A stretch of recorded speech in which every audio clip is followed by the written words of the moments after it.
It is a cold and blustery day outside, but it is bright and sunny in the City Council chambers in Billings, Montana. I'm calling the meeting to order and opening the meeting up to public comment on all items. So this will be the time to comment on any matter, non-agenda or non-agenda, that falls within the scope of the Billings City Council.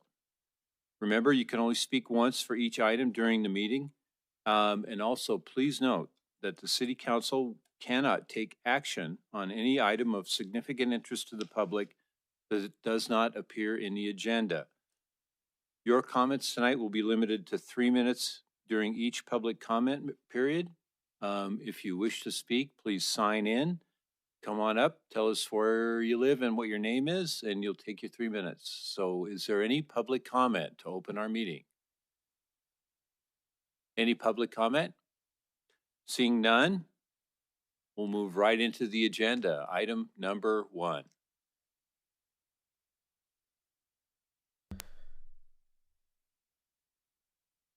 Okay.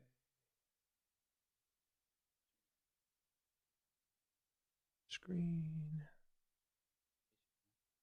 I'm gonna I gotta share the screen and get it all set up. Do you want to make some comments? So Mayor and Council, while Andy's getting it up and loaded, just obviously a big thank you to the staff, Budget and Finance Committee, helping us get to this point. We start by asking the department heads to put together the budget that they feel best represents the opportunity to provide services to our citizens, in their professional opinion. So it's always challenging, candidly, about that.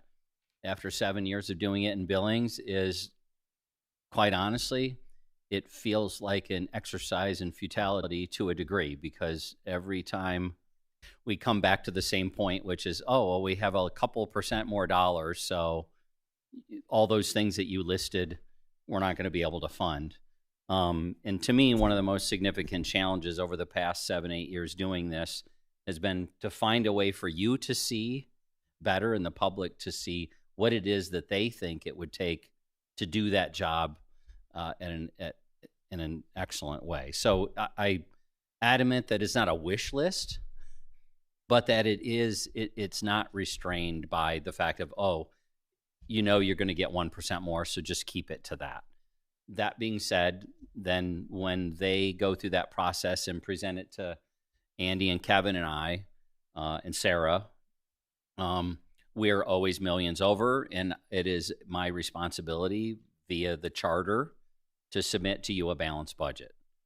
Andy and his team candidly do the lion's share of the work, the staff and what they propose, what Andy and the finance department do to get us to that balance point, and we make those difficult decisions to get it balanced. So that's what you have in front of you tonight, is you're seeing revenues, expenditures, basically matching each other. And the only reason I say basically is every year you will see that there's more bottom line expenditures than revenue.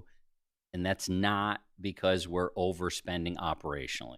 Every year we can point to capital projects that there's either bonded debt or savings. You know, when you're building a $150 million reservoir and water plant, when you're building a $60 million airport, when you're building these plant projects, some people very simply just take the bottom line revenue and the bottom line expenditure and say, if the expenditures exceed the revenue, then that's not a good budget. I would agree with that generality of you want revenues or your expenditures to be less than your revenues, with the exception of the capital projects that you're investing in. So please kind of keep that in mind. So with that, I won't belabor any more kind of historically. I'm just got a first couple of slides here. Andy's going to cover the lion's share. We'll chime in from time to time through. It's not exhaustive, but this kind of kicks off the process. Andy, did you want to say anything before we got rolling? Well, I guess I'll publicly thank my staff. They did a ton of work this year, and it would be inclusive of everybody across the city. This is a huge undertaking, and I think this might be the earliest we've gotten everything compiled and put together. So everybody was really on the ball this year. So I really appreciate that. And I'll have a lot of information here for you as we go through. So that's all I've got. No, and again, a big thanks to Andy, Sarah, their team, and all the staff who put things together. So this obviously isn't exhaustive, but some of the highlights of the current year that we're wrapping up, right? And none of these are surprises to you. We've got this building that we're in. There was a substantial amount of work, mostly by the finance office, some by Kevin, on the tax credits to be in this building, right? This was a process which was very time and labor intensive, but one that netted us about $5 million. So I think it absolutely was worth it, but I didn't have to lose any sleep as Andy was worrying about all the real accounting and he's signing this and that and whatnot. But that the historic tax credits for this project, we would be $5 million more in debt had we not had those credits for this project. Met ridership, the work that they're doing, Met Transit, has been, I think, extremely impressive the last several years, double-digit increases year over year, and that was some really good management work by Rusty and the team in labor negotiations with the Teamsters. There was some contract issues that were preventing the ridership from growing, as well as, I think, just some good work on Rusty and his team to make changes there. The Billings Police Department, 15 officers added. Now that's not a net number, but because we're always seeing people retire and move on, but that's how many. But that is how many people were brought into this organization, trained, and are on the payroll.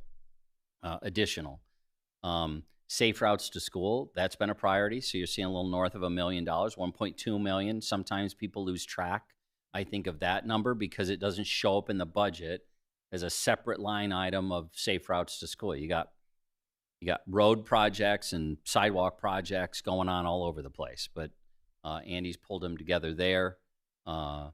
School zone signs, and then lastly, you haven't adopted it yet, but we're optimistic you are going to adopt it by state law in this month. We May 11th is the night. I think by statute, we need to have it in place by May 17th. So just some highlights from the current fiscal year.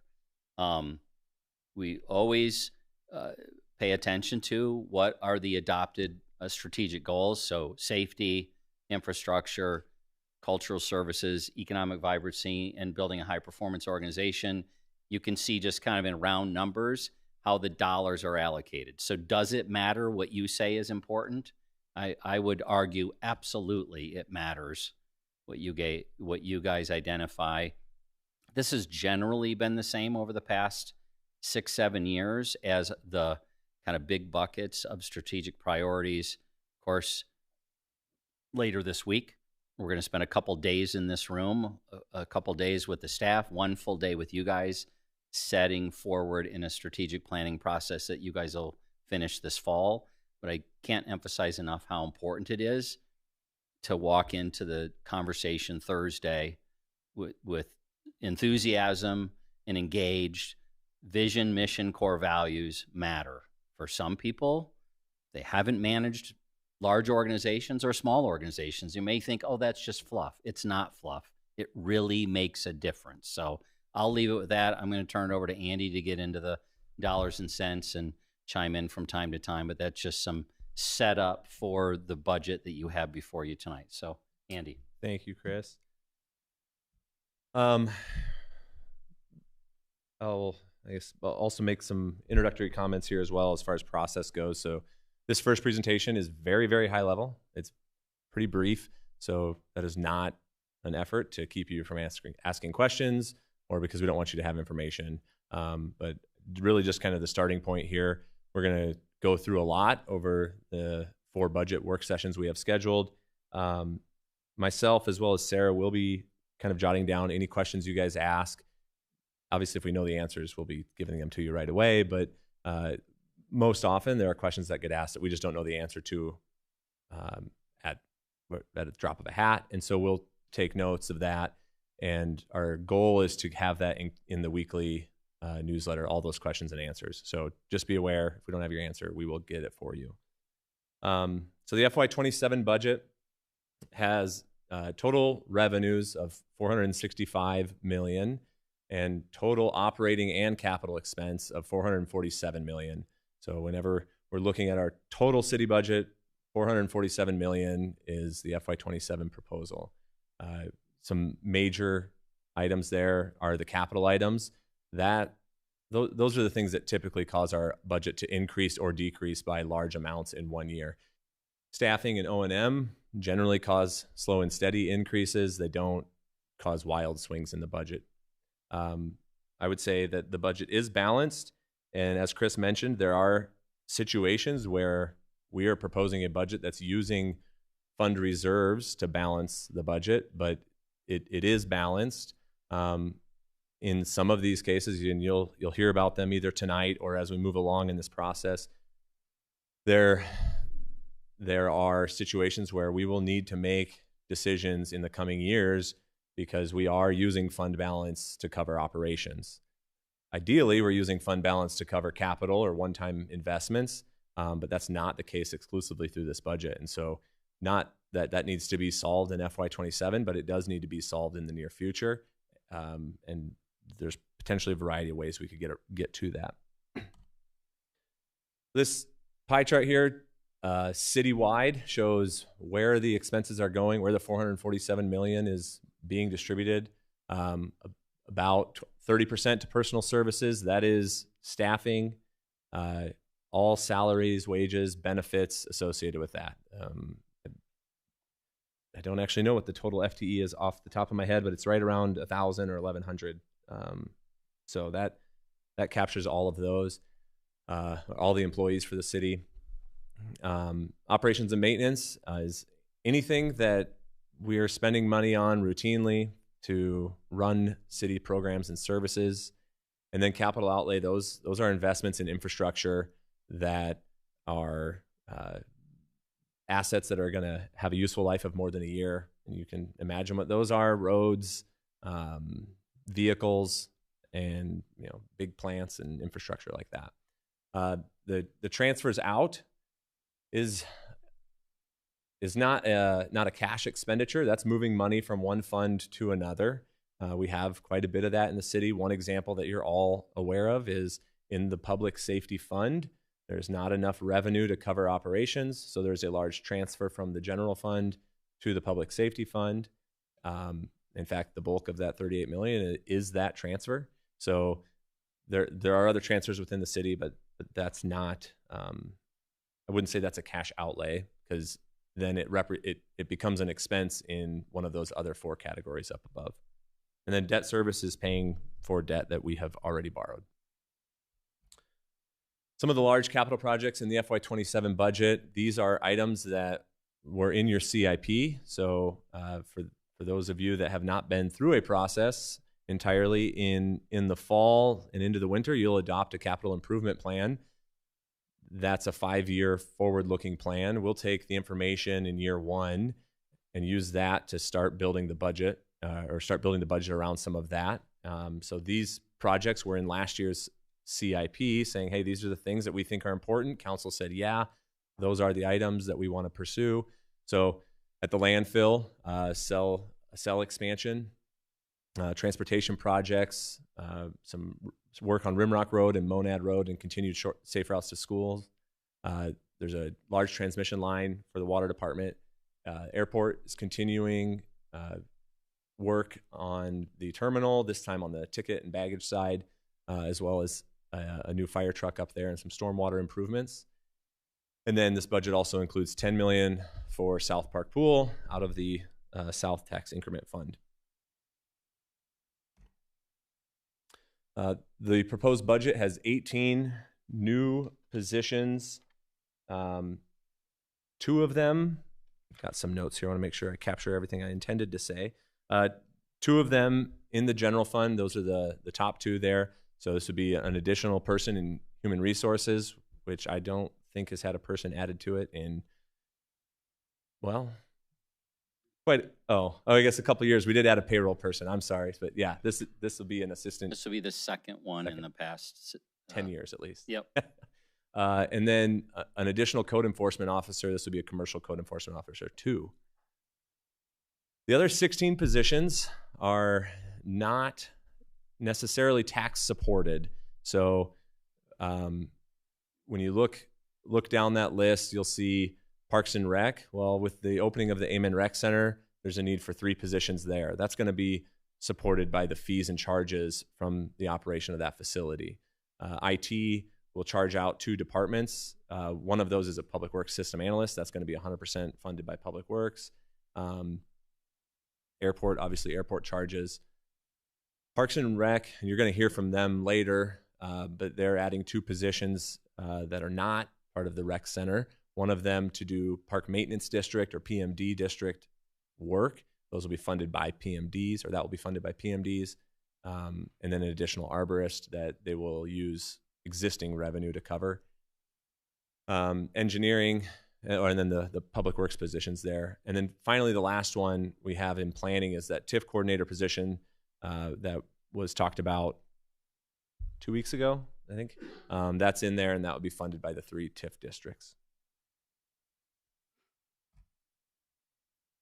So this budget is built based upon the assumption that we would follow the state law and increase our mills consistent with the floating inflation rate. So we're assuming a 2.95% increase in property tax revenue. The assumption is that that will increase our total mills levied by 11. We won't know actually what that number is until August, but that's the assumption right now. The expected tax revenue to the city is actually going to be an increase greater than 2.95%. However, we don't know to what extent. And so the way the property tax formula works is the state of Montana will give us that percentage, and we're confident it'll be 2.95%. And you set your mills to generate that much revenue. And they also say, hey, you have all this new construction and new building in your community. Apply those same mills to all that new construction, and that's going to be revenue, additional revenue over and above the 2.95%. If we look historically at what that number was, I expect that to be about $1 million total across the city, in addition to our 2.95. But that is not included in the budget presently, and for 2 reasons. One, we don't know what that number is, and we won't until August. But 2, because of the changes in the state tax law, I don't think that relying on our historical information is necessarily the most reliable information at this point. So that's not in there. We think there will be something. We don't know what that amount will be. Our intergovernmental revenue is down about $2 million. This is revenue from other governments. Think federal grants, and then state entitlement share. State entitlement share is actually up a little bit, 2.99%. That does slowly increase year over year. Typically does not keep up with inflation, but we do have some reduction in intergovernmental revenue, and I think it's largely attributed to some transit grants that were kind of one-time dollars. This budget also includes marijuana excise tax revenue, but in order to balance the budget, the proposal is to shift it into the regular public safety fund to cover operations. We have a separate fund for substance abuse and mental health programs that historically we had put in 2 mills from the last public safety mill levy into there. We put in most of the marijuana tax money, and we're benefiting from the opioid settlements that happened. That goes in there. I think that's about it. Those 3 major revenue sources. The programs we've paid for out of that are Nurse Family Partnership, Family Justice Center, our contribution to the short-term hold facility at the county, and there's another one. Family Justice Center, or the FJC. Oh, and Crew. Yeah, So FJC, nurse. crew, and NFP. There's a lot of acronyms in there. So those are the programs that have been paid from that fund. We no longer have the requirement to contribute to the county. We've paid that in full. We're receiving enough opioid money right now to cover crew, and the mills are still going in there, and that can cover Nurse Family Partnership and the FJC. So the recommendation then is to take the marijuana tax revenue, which at this point wouldn't be used in that program, and use it to balance the budget in the public safety fund. That's about $500,000 that's moving over. And then we also have special assessments. These are the districts across the city. Some of them citywide, your street maintenance district, citywide. But then we have a variety of small districts, park maintenance districts, streetlight districts, SIDs. Those are, depending on the district, projected to increase as well. I'll mention at this point as well, at part of the budget process, there's really kind of two ways I would encourage you to think about it. The budget adoption is strictly setting the legal spending limit of the city. So you're saying you can spend up to these thresholds. You will also that evening be asked to approve and adopt rates and approve resolutions separate from budget adoption that will set the rates for all of these districts and utilities and property taxes and all the other revenue components there. They are very much tied together, but they are separate and distinct actions. So that may become important in the future. I just want you to be aware those are separate actions. So total revenue here broken down by category. I'm not going to go through all of them, but tax revenue at $73 million. This would include the mills for operations at library transit, public safety and general fund, as well as our general obligation debt. We currently have GO debt on the library and dealer park. Those have a specific tax for them. Once they're paid off, they go away. And they have a few years left on them. Oh, this may be the last year for dealer, I think. Yeah. Yep. So FY27 will be the last year for that. That also includes the tax increment district TIF revenue. Special assessments, those are the districts we've talked about.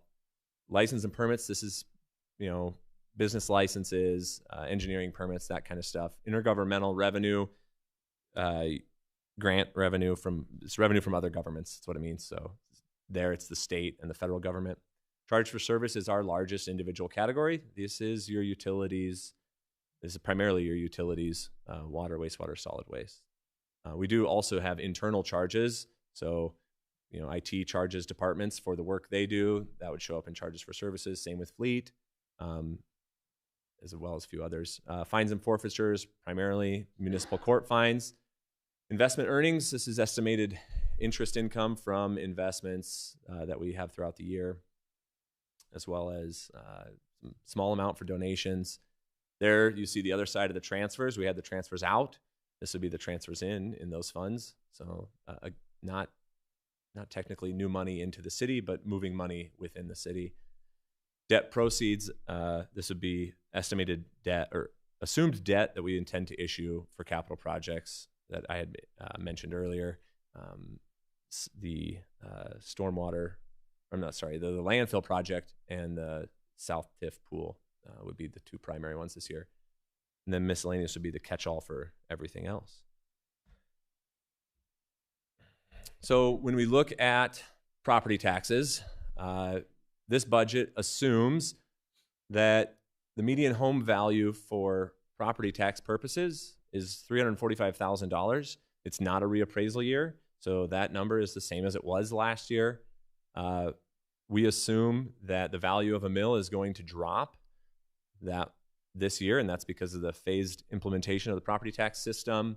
And so the value of one mill, we're assuming will generate about $228,000. In the blue highlighted box is the estimated number of mills by category. So you can see there how I'm arriving at 11 mills more, but split into those categories. Again, the GO bonds are the two debt payments we have. The absolute bulk of our tax revenue going to public safety. And so what does it mean to the median homeowner? Right now, the estimated increase is a $28.86 increase in property taxes. That's an annual increase for the city portion. So taking it from $640 a year to $670. The budget also has estimated increases for utilities and is balanced based upon those assumed increases. If everything were approved as it is in there, the assumed increase in the average monthly utility bill is $4.35, split out by water, wastewater, solid waste, and storm, as you can see there. The street maintenance district, the citywide street maintenance district assessment, which covers residential plowing and the paver program, asphalt maintenance, projected to increase $13 per year. And I just wanted to remind that for FY26, the year we're in, many of these rates were held flat for the residential property owner as well. So the general fund and public safety fund are very much dependent and relied upon to operate, or rely upon each other to operate. As I mentioned, the public safety levies do not generate enough revenue to cover fire and police. In fact, you could take every tax dollar at the city, and that would probably be enough to cover police and fire. But we obviously don't do that. We have an overall increase there of $2.95 million. The fund balance. So this is where what I had mentioned earlier about the property tax revenue, I think, comes into play. Actually, let's see if the next. No, it doesn't have it. The proposed budget assumes using $1 million of general fund reserves to balance the budget. The expectation, though, is that we will have some new revenue, which is not included here. So that will, from the new construction, that will be the offset to that $1 million. So realistically, I think when we know that number, I would expect that your proposed budget would use about between $500,000 and $0 to balance this year. There are some things in the general fund that are one-time costs, and so it would be normal to use some fund balance to acquire those things. HR's requesting $250,000 to acquire new payroll software, and then the clerk's office, along with the purchasing and legal department, are looking at some software to really help expedite contract creation and bid process, and that's about $80,000. So those items are in there as well, and we don't expect that to be an ongoing, continuing expense. About $80,000 for the contract software. So you can see up there, I've broken it out by department. The only one that I'm probably going to spend any time explaining is non-departmental, because it's not obviously clear what that is. So in your budget book, non-departmental is going to be something like $30 million. And if you look up there, it's only 1.3.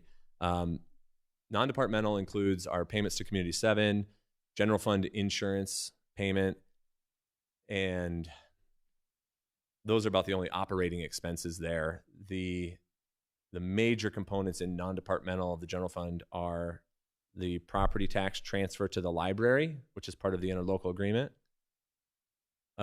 transfer of revenue to Parks and Rec. When we moved them out of the general fund a few years ago, we continued to provide funding for Parks and Rec. This year it's $7.2 million. And then the biggest individual transfer is the transfer to public safety. Because the funds are represented combined there, I didn't include it because it would artificially increase what the actual expected outlay for general fund and public safety is. There's one one item not in the budget that I want to bring to your attention, and I would expect the police department to talk more about this, which is law enforcement, or LERMS, the records management system. The money or the budget amount for this came pretty late, and so that's why it's not in the budget. We had already gone through the work of balancing it, and frankly didn't really have the time to figure out how to plug this in and make it all work. So I want to highlight it for you because I think there's an expectation that, depending on what the chief says, either we endeavor to try to get it in the FY27 budget, and if we can't, be aware that when FY28 gets around, this needs to be in there. So it's estimated year one cost of a little over $1 million, and then an annual ongoing operating cost of increase of $350,000. So it will improve operations in the police department, and so I think there's certainly an advantage to doing it. But I just wanted you to be aware that is not in the budget, and I think maybe something we need to try to figure out as we go through this process. Quick clarifying question. When you say annual ongoing increase, does that mean $1.1 million plus the 350 every year, or just 350 annual? Yeah, so right now, no, it'll be 1.1 million we would need to put in the FY27 budget. But by moving to the cloud-based platform, we would expect our annual operating costs, subscription services, that kind of stuff, to increase about $350,000 over what it is today, which I think for some reason 600,000 is what sticks in my mind. So, but yeah, it'd be one time at 1.1, and then know that every year going forward another 350,000. Above the Yeah, above what we're spending right now, and I'll. And it really weren't round. Plus an additional 350. So frankly, I'd keep it. I'd keep it in my mind this way: 1.1 to buy it, and $1 million every year to keep it going. Not all $1 million every year to keep it going. It's is new money, but it's $1 million every year to keep it going. So yeah, the software guys now run the world. And women. So just a couple things to highlight here. Some of the challenges, obviously, our state tax law situation. We're continuing to work through that, and I think my estimation is that it will continue to be a challenge for a few years as it kind of works itself out, and we figure out how it's going to be going forward. As I mentioned, the state entitlement share amount doesn't keep up with inflation. It never really has. That shifts a greater burden onto our local taxpayers, but just continues to create challenges. Health insurance is increasing this year, and we've seen pretty flat health insurance costs over the past 10 years, but that's not going to be the case anymore. We're expecting I think about a 7.5% increase this year in health insurance costs at the city, as well as general property and liability insurance. This isn't new, but the property and liability insurance costs at the city have been increasing dramatically over the past 5 years. Just probably like on your own homes, your property insurance has been going up quite a bit year over year. We are experiencing that at the city, and it continues to be a challenge. Piece I would add there, just especially for the ones who weren't here a year ago. So we haven't just taken this as, well, that's just what's going on in the market, although it is what's going on in the market. So as an example, a year ago, we got out of our work comp program with the other cities and towns. In fact, enough other cities and towns also got out of the work comp program that it no longer exists. My point there is we did cut our cost about $300,000, I want to say, from that decision. So we're paying attention to that, continue to pay attention to that, and yet the net effect is double-digit increases overall in liability and property insurance. And we're in our third or fourth year in a row, I bet, that has been the case, just getting hammered by what's going on in the industry and ourselves with the hail damage that we had. It's been a few years now, but those hailstorms were a part of the property insurance reality that we face too. So just want to be clear that these guys and the staff are always looking for how to maximize, increase our deductibles, use cash. But it is still a market that is absolutely negatively impacting our budget substantially, and it's not unique to Billings at all.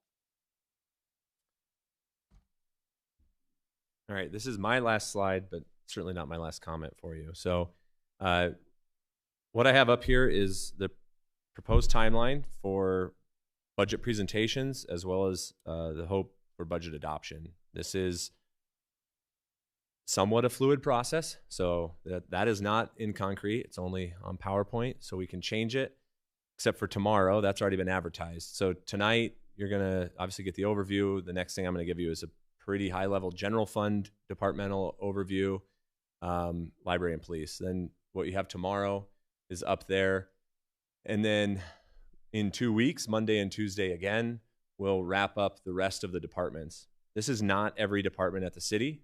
We've done some work with the Budget and Finance Committee, as well as internal to staff, and say, hey, are there, we don't want to waste council's time. We don't want to waste staff's time. So certainly if there's anything that anybody wants to, if you want to hear from a department, we will get them on here. But at this point, these are the ones that we've identified that something's changing here, or it's a big enough investment at the city that they need to present to council. But you may notice the finance department doesn't have a specific night. But if you really want to hear more from me, we can plug it in. So I would encourage you, this was attached to your staff memo, so you don't have to tell me right now, but take a look at it. If you really want to hear from someone that's not up there, please let me know. A couple other things. So for your information, as well as the public who's here or watching, the full budget document is available online. If you go to billingsmt.gov/finance, that landing page has the FY27 proposed budget on there. You can click on it and have a digital version. I did print 11 copies for you guys. If you don't want them, I'll take them back. But the budget is available online. The budget book layout, very, very brief, starts, the first 15 pages are an overview. I would encourage you that over the next month, before we get to budget adoption, to have read that, marked it up. That's probably the best and quickest way to get a synopsis of what's in here. So start there. It's 15 pages, including some charts and graphs. So it's maybe only 7.5 pages of reading. So help you out there. Then the next, 150 pages or so is every single fund that the city has. And what we're asking, the purpose of that there is so you know what we're asking budget authority for by fund. That isn't always helpful because the Parks Department may have 10 different funds in there. And so you'd be bouncing around to figure out what's the Parks Department budget look like. So after you get through the fund pages, beginning on, I'm going to say right around page 100 to 120, it starts with departmental overviews. And that is where I've taken every department and said, okay, all of your funds or portion of funds combined, this is what the fire department is responsible for. So if you want to know about the fire department and you don't know where to go in the funds, you can go to the fire department section and read up on it. They all have a budget overview, as well as some specific financial information. The actual budget that you're adopting is the fund level expenditure, is not a department level expenditure. That isn't a thing that actually exists in our accounting system. So I guess I would say those two sections are it's the same information presented in two different ways. So you could, and then always shoot me an email if you can't find what you're looking for.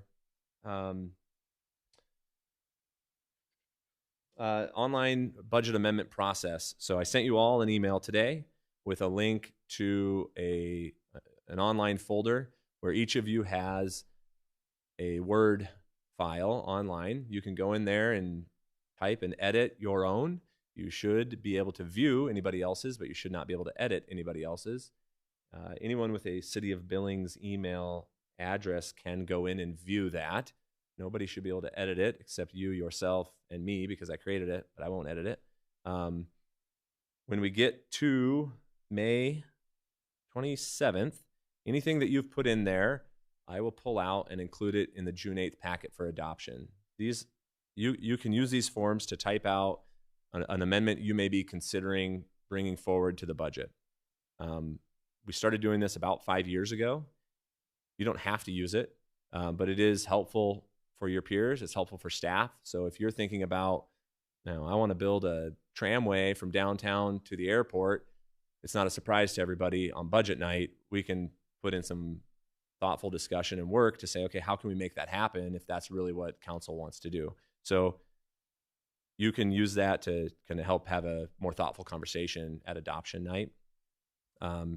You will still have to introduce it as an amendment to the budget because it won't automatically become part of the proposed budget just because you typed it up. So you'll have to make a motion, introduce it, just like you guys do for anything else. And you can certainly introduce any amendment you want that evening. Again, it doesn't have to be written out ahead of time. But we're targeting June 8th for budget adoption. That could be moved to the second regular meeting in June. So ideally, we'd like to plan for June 8th. And then if something comes up that we can't work through and we need 2 more weeks, we have that available to us so we can go into the new fiscal year with an adopted budget. That would be the goal and my recommendation to you.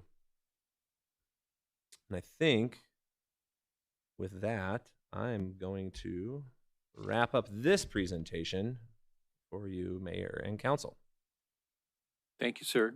Good. Does the council have any questions for Mr. Zoller regarding just the overview right now? Mr. Pittman. Thank you, Mayor. This would probably be to Andy and to the city administrator and soon to be city administrator.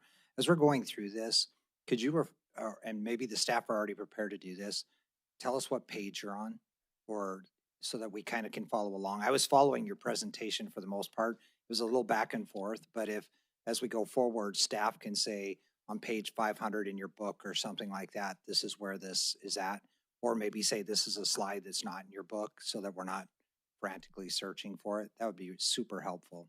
I don't know if that's something that they're prepared to do.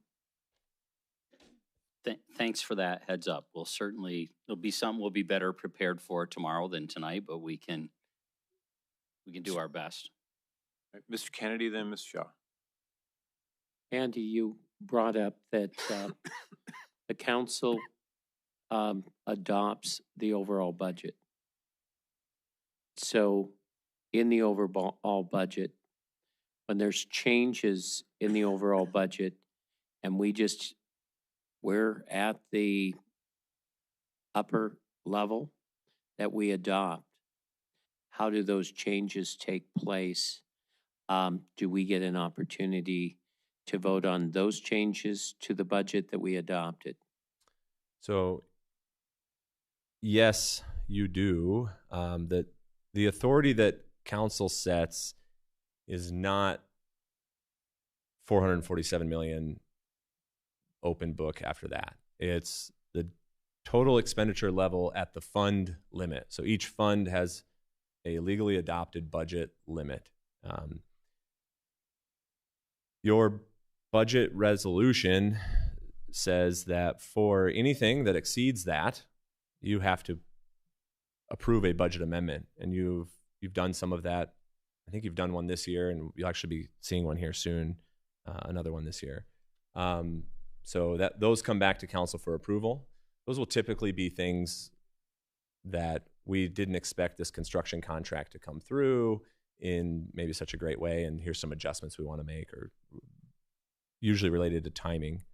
When it comes to individual accounts within a fund, the city manager as well as directors have authority to move budget within those. So if we, have $500 for printing a newsletter and I need $50 for paper clips, we have authority to move that without coming to council. But those aren't the ones I'm looking at. What I'm looking at is if you're going to spend $20,000 moving it from one line item to another, I would like to know. Sure. So the or 50,000? There is no dollar threshold that No, there isn't. that is required to come back to council, other than if we exceed the fund limit. What we do present monthly to Budget and Finance is the breakdown of, here's the budgeted line items, and here's any changes that have happened, and here's what's actually expended. So that information is presented to Budget and Finance on a monthly basis. Thank you. Ms. Shaw, then Ms. Aguirre. Thanks. Oh, Andy, I do have a question about the shift in the marijuana tax to public safety, which I can wait for police, but I think it's a more general question of, is it for general operations or for a specific one-time expense? It is for general operations of public safety. It is not just police. Okay. When we went through the whole process, we were about $500,000 short of balanced there, and so that's the recommendation, is to say there's not a programmed expense in the substance abuse mental health portion, so move it over here for operations. Okay, I'm not loving that because that money's never going to come back in my mind. That's my comment. I expected that would be how it was received by some of you, and I think that's a fair assumption. You should not assume that it's going to come back. It may someday, but I think the expectation is that it wouldn't at this point. Okay. And then just a comment to council, please, please, please use the budget amendment form. It has worked really well the past few years.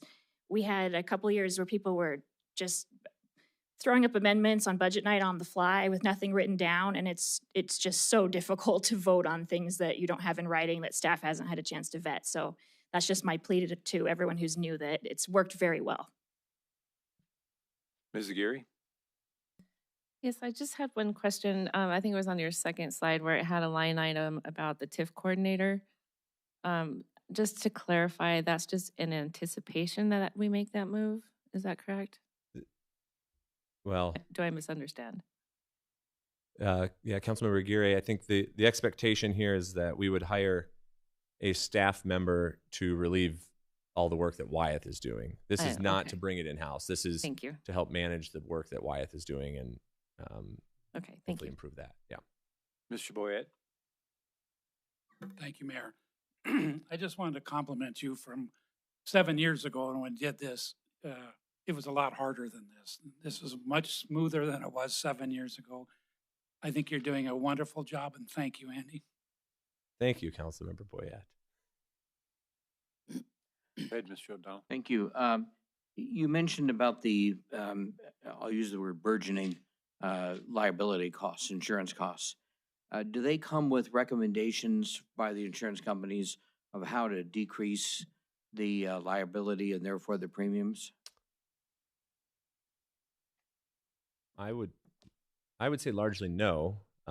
Not that we don't seek out those opportunities, but I don't think they come to us with recommendations or, I mean, I guess liability insurance they do. Yeah. They don't want to see claims there either.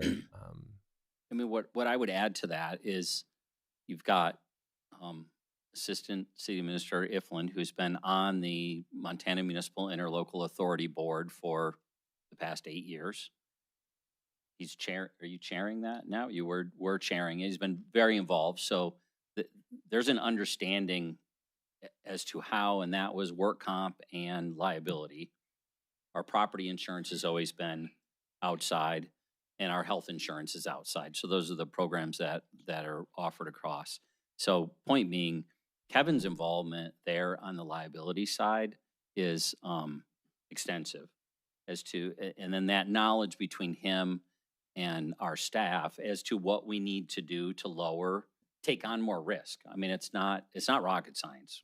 It ends up being, how much risk do we want to take on, and balancing those figures. And they debate and make recommendations on how to do that each year. The tougher one, frankly, has been the property side, probably. Again, with what's gone on in the market. I was on that board for 10 years prior to Kevin being on it.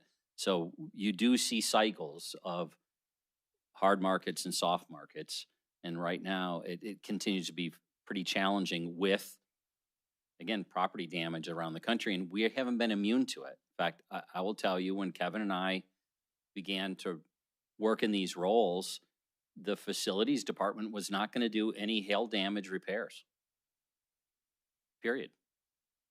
We ended up with what was the number?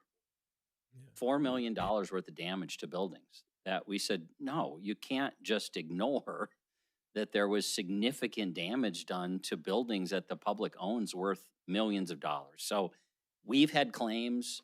We do work to try to balance that right risk. We just don't take a number and accept it, but has continued to be a net overall increased cost to us and liability costs for Well, us. what I was thinking of, the insurance companies, as you say, are looking to decrease claims, for their profit. Are they ever proactive in saying, this has worked really well in another place? Are you trying to do the same thing? Are they a partner in Yes, absolutely, as well as we shop it. I mean, which is how we got out of work comp, was we shopped it and got a better price. So those things are happening on all three levels of what's going on in the industry.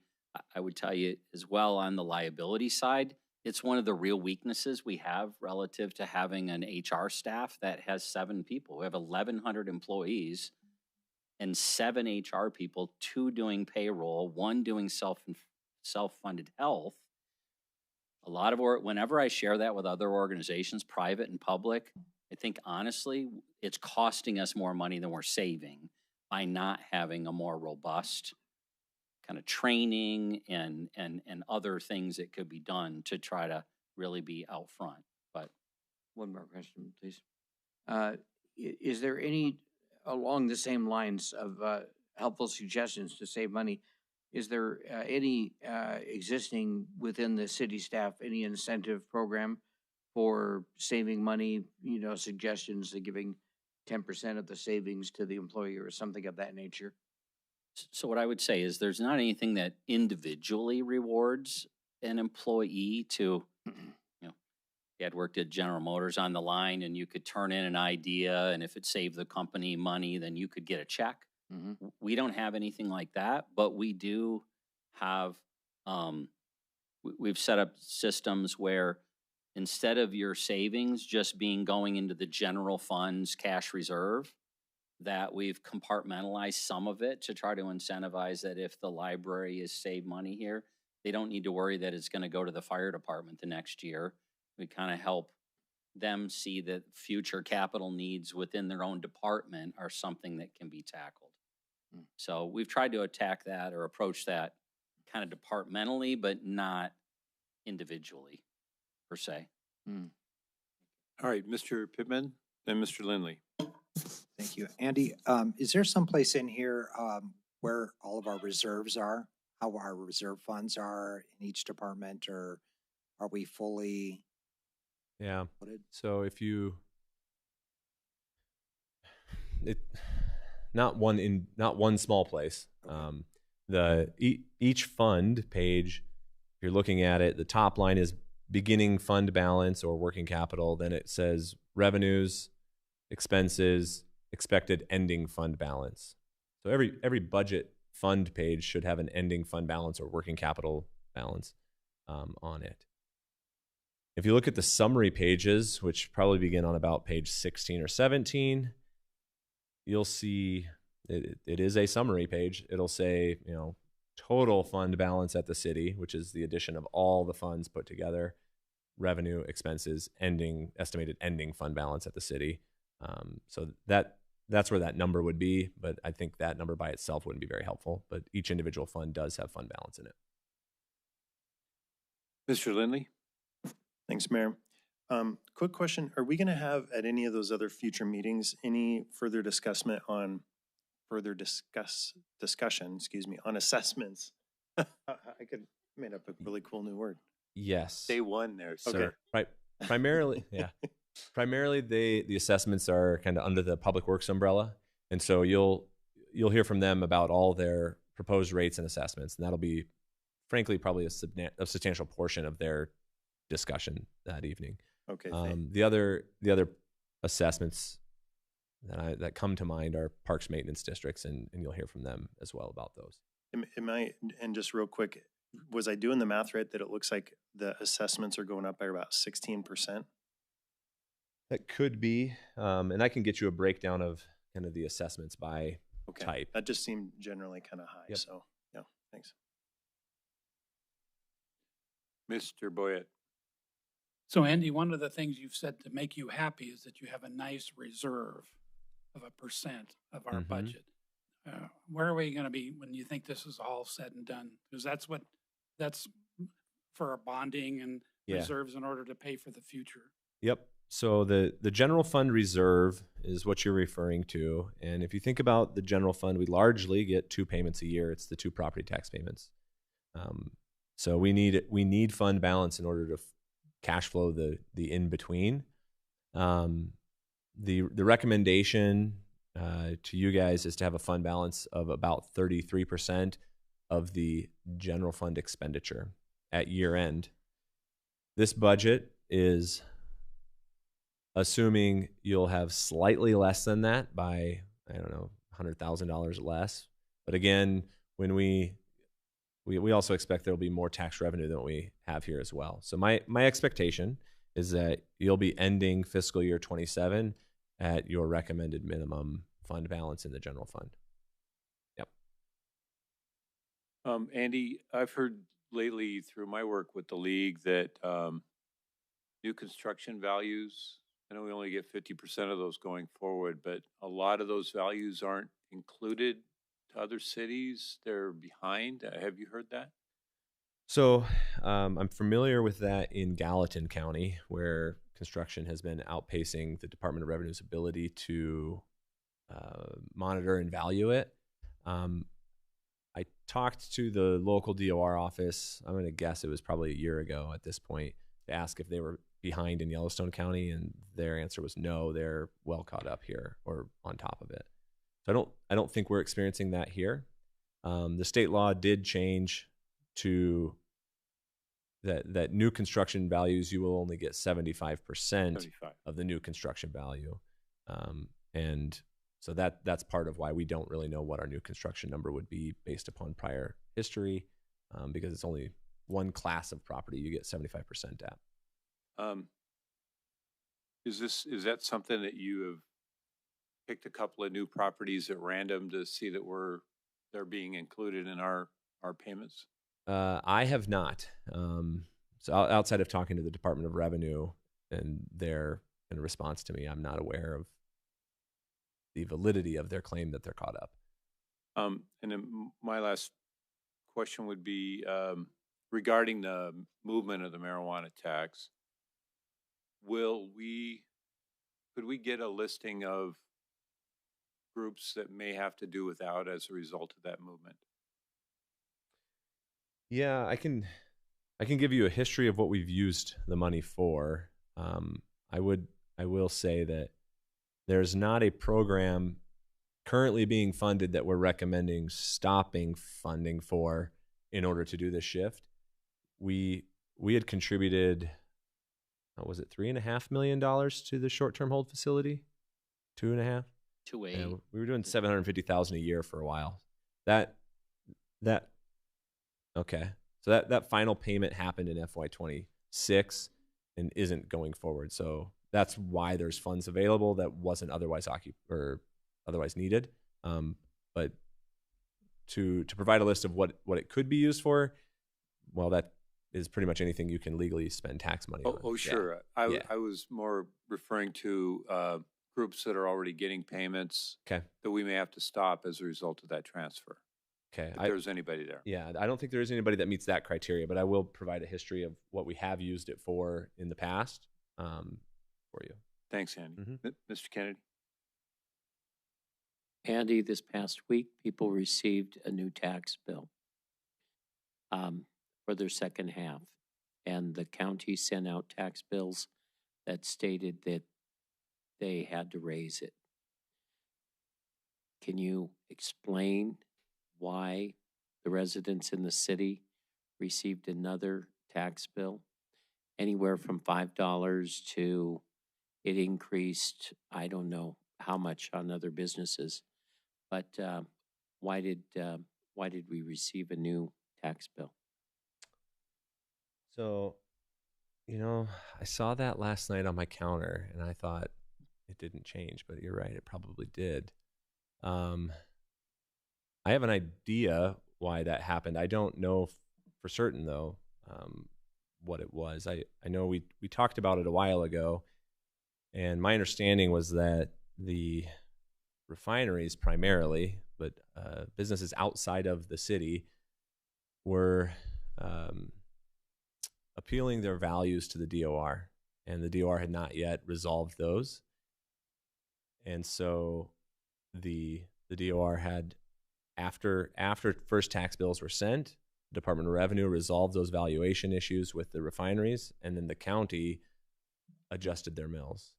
Okay, so it's I the assume that's county- why that the happened. county adjusted their mills, and that's why people received the new tax bill. Yeah, we certainly did not change our mills. We didn't We at did the not city. change our mills, so the city did not raise anything in the second half. No. Thank you.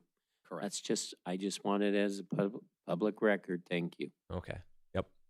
It probably bears repeating, the city did not raise anybody's taxes. That's not our letter. Mr. Pittman. Yeah, I received a couple of those, and if you open it up, it actually gives an explanation of some of the laws that were passed that went into effect earlier than usual. I think it went into effect a month early, so that's why these are bills for $5 and $10 added onto the property tax. The other piece I would encourage you, and I know it's, no one wants to hear about the X percent increase.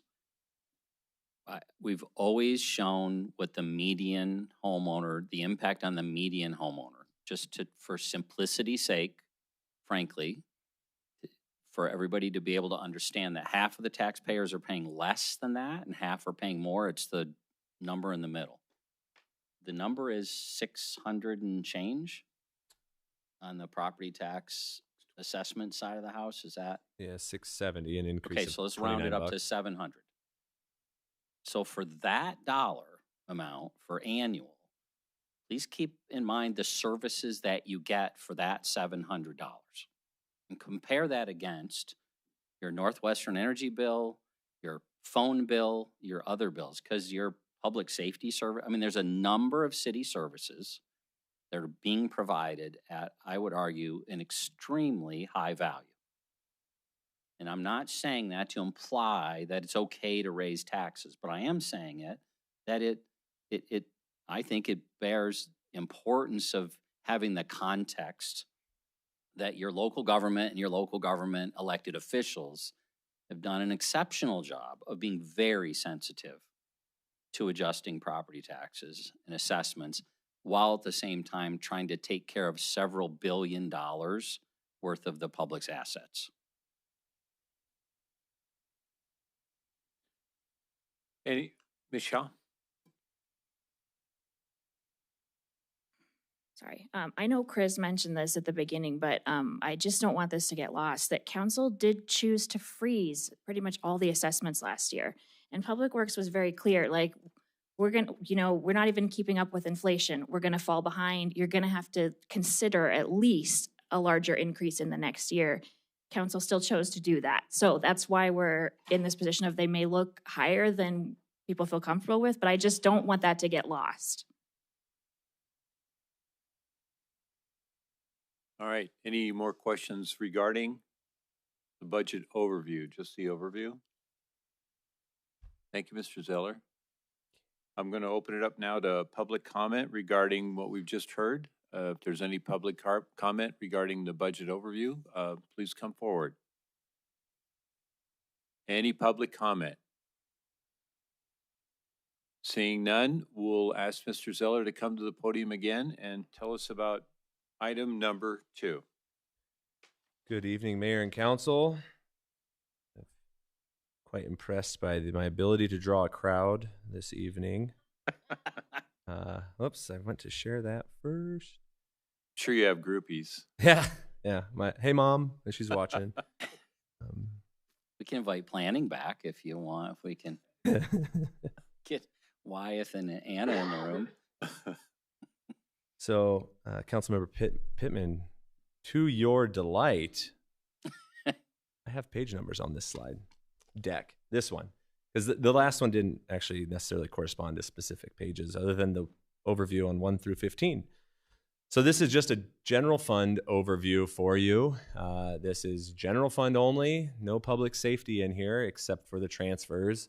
So the general fund is city admin, finance, HR, legal, mayor and council, municipal court, code enforcement, and non-departmental listed on the bottom there, totaling $46 million. This this includes the transfer to public safety. That's why non-departmental is $34 million here, showing a use of reserves of $1.1 million in order to fund this fiscal 27 budget. So some of these departments you're going to hear from in the future, some of them you're not. So that's why I just wanted to go through each department, maybe a quick blurb about what's in there. So city admin includes the city clerk, as well as city administration. Budget book page 181. We're gonna move fast. I sure hope the page numbers didn't change after I did this, but it's on or about 181. About these numbers. All right. So this is where the $80,000 for e-bidding and contract building software is included, and largely other increases for facilities charges as well as our IT charges, but there's no staffing changes here. That's all I was going to highlight that. In the finance department, one of the city's coolest departments, there's no staffing changes. We do have slight increase for our annual audit, as well as some software subscriptions, but primarily increases there for facilities and IT charges. Budget bit page 230. I won't reference those all the time. City legal, you're going to hear from them, so I don't have anything on this slide. However, I will point out that in an effort to balance last year's budget with 0% increase in tax revenue, we were holding some positions vacant. This budget does include no longer holding some of them vacant, and I think one or two of those are in the legal department. So you might see an increase in salaries there, and that's to fund those positions that had been funded previously, but were frozen for a year. Mayor and council, yep, on tomorrow, May 5th. Mayor and council, this includes everything for you guys. Memberships to, I think, the Montana League are here. And trying to think of the other major thing here. The one that I wanted to highlight for you is we have $35,000 budgeted for council contingency. And historically, the way those funds have been allocated is there's a budget amount, but in order to actually spend them, you guys as a group have to vote on what it is you want to use it for. So it's held out there because we know that at some point during the year, someone's going to come to you, or you guys may want to say, we want to give $5,000 towards this thing or that thing, and that's an opportunity for you to be able to do that, and we have some funds available, but it does come back to council to be voted on individually each time. So municipal court, you are not slated to hear from them. We do have some increased costs for some shift differential, and this is largely the short-term hold facility is requiring some additional overtime for bailiff. They've had to adjust some staffing hours, and so we're requesting an increase there to cover some of that overtime cost. And here again, some increases in facilities and IT charges. Non-departmental, this is pretty much everything in the non-departmental fund. So I mentioned Channel 7 broadcasting. We do receive a franchise fee from the cable companies in Billings. That number is a function of the number of cable subscribers.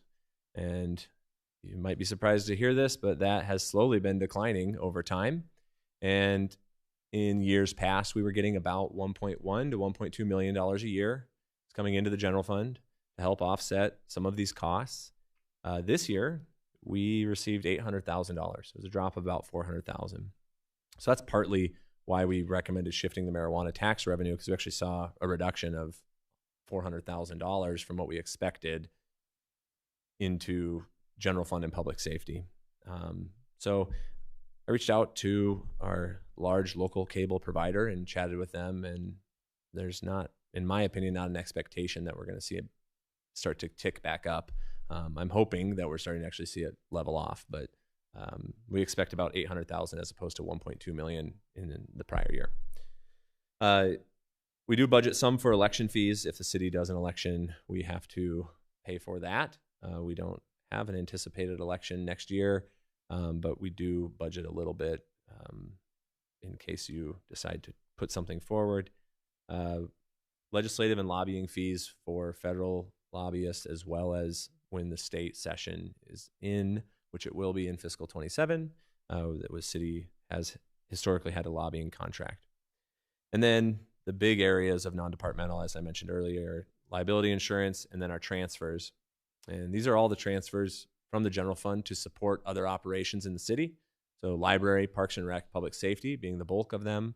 We do cover the rent for community development out of the general fund, $100,000 to planning to help do planning across the city.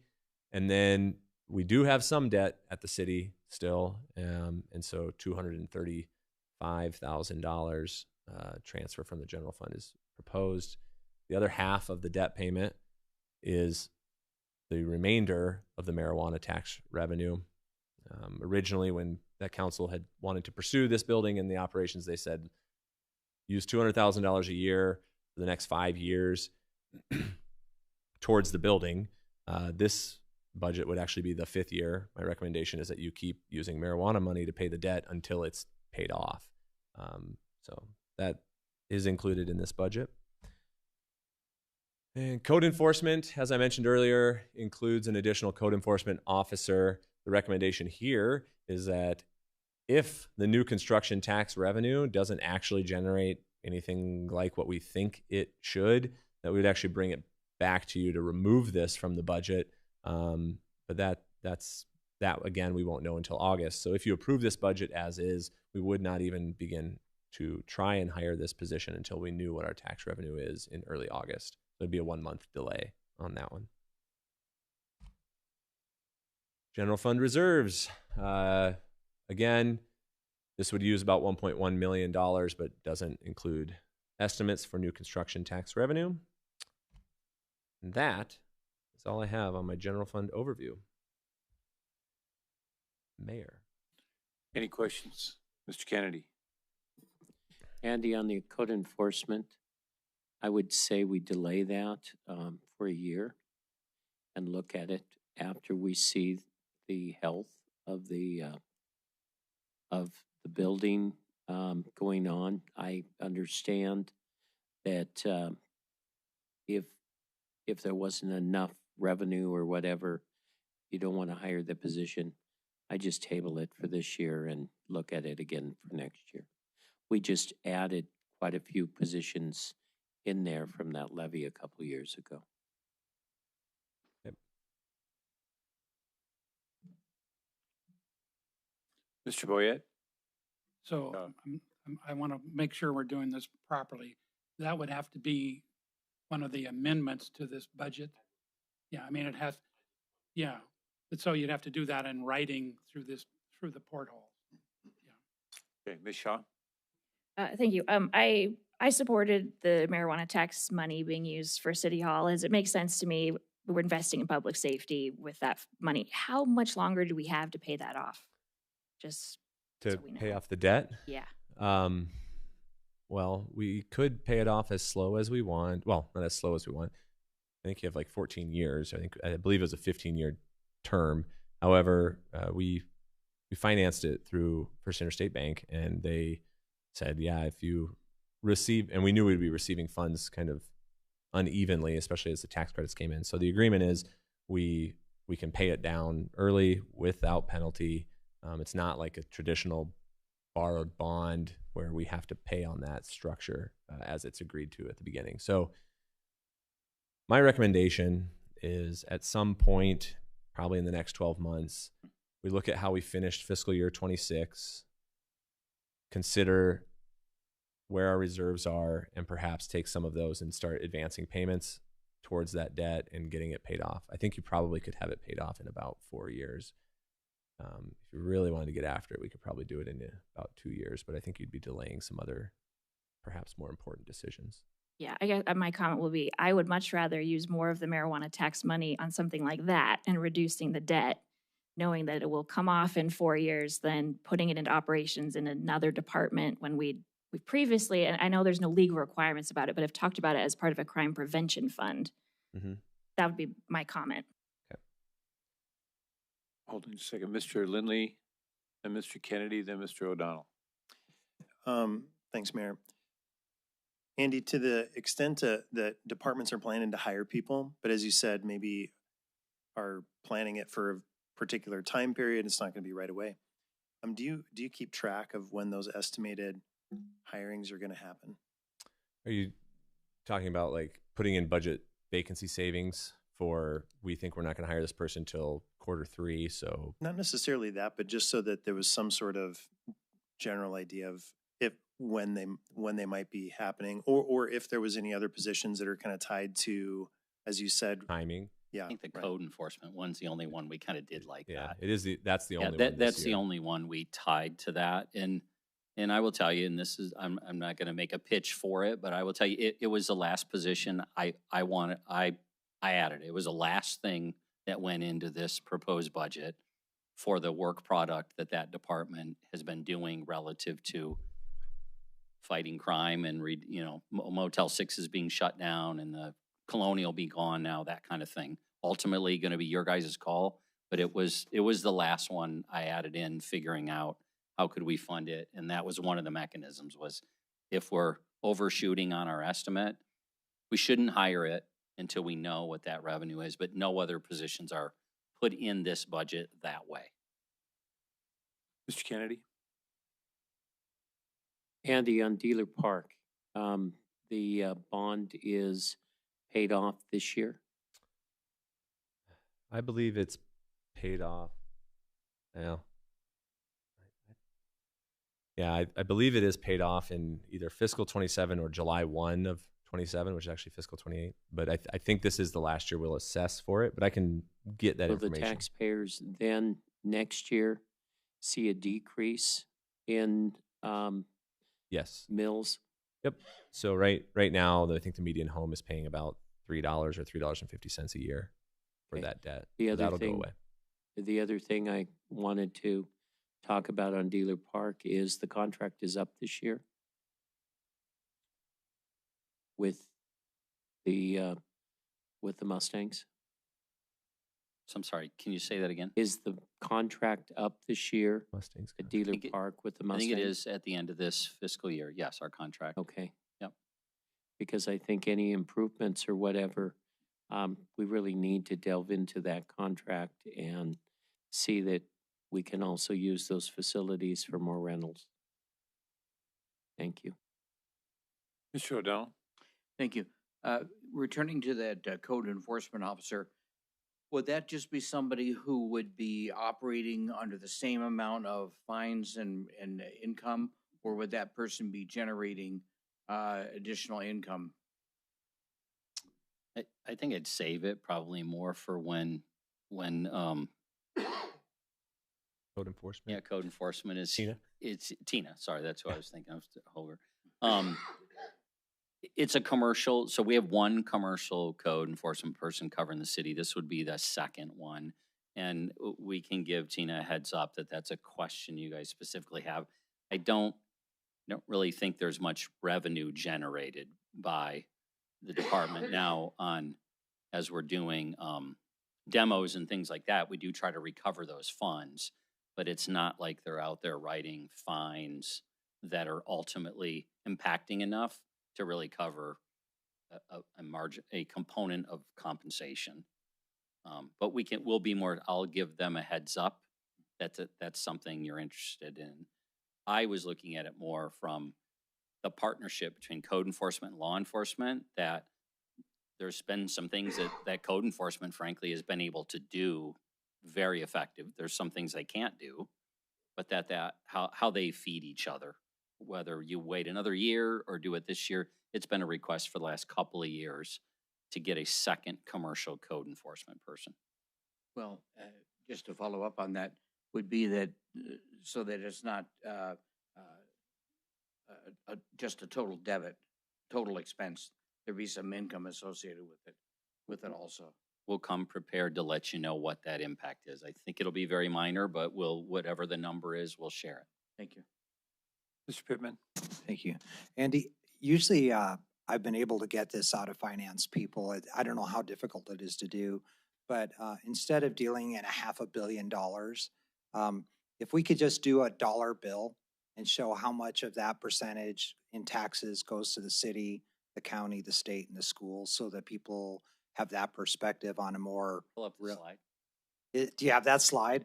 It's a great. I got it. It Do will you? be very easy for me to give to you. That would be awesome if you could Like provide 30% to the city, but I made one not that long ago. Awesome. I will. Thank you. I will find it and send it to you.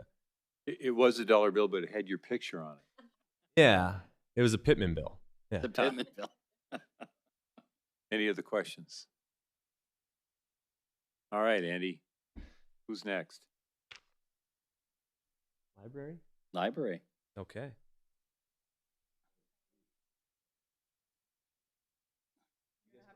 Oh, we'll get it going. Yep. So, Does this work? I don't know.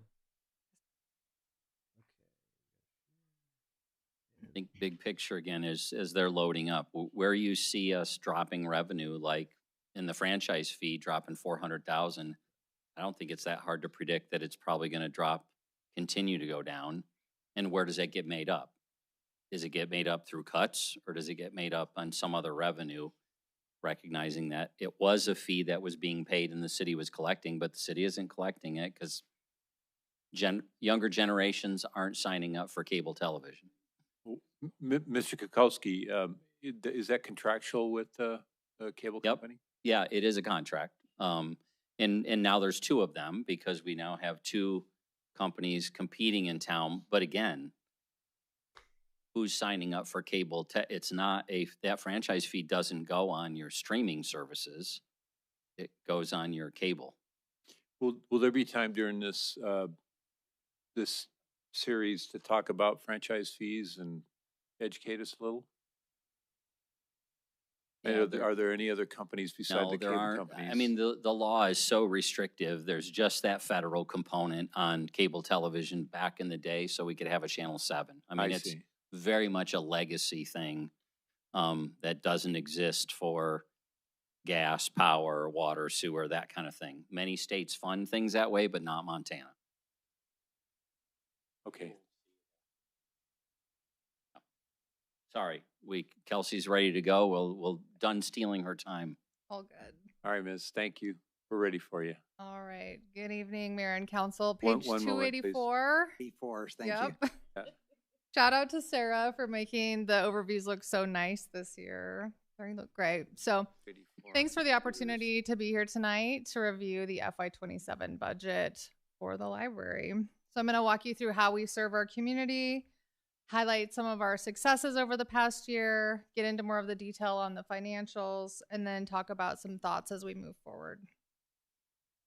So quick overview on the community that we serve. So the Billings Public Library is governed by an interlocal agreement. This has been in place since 1975.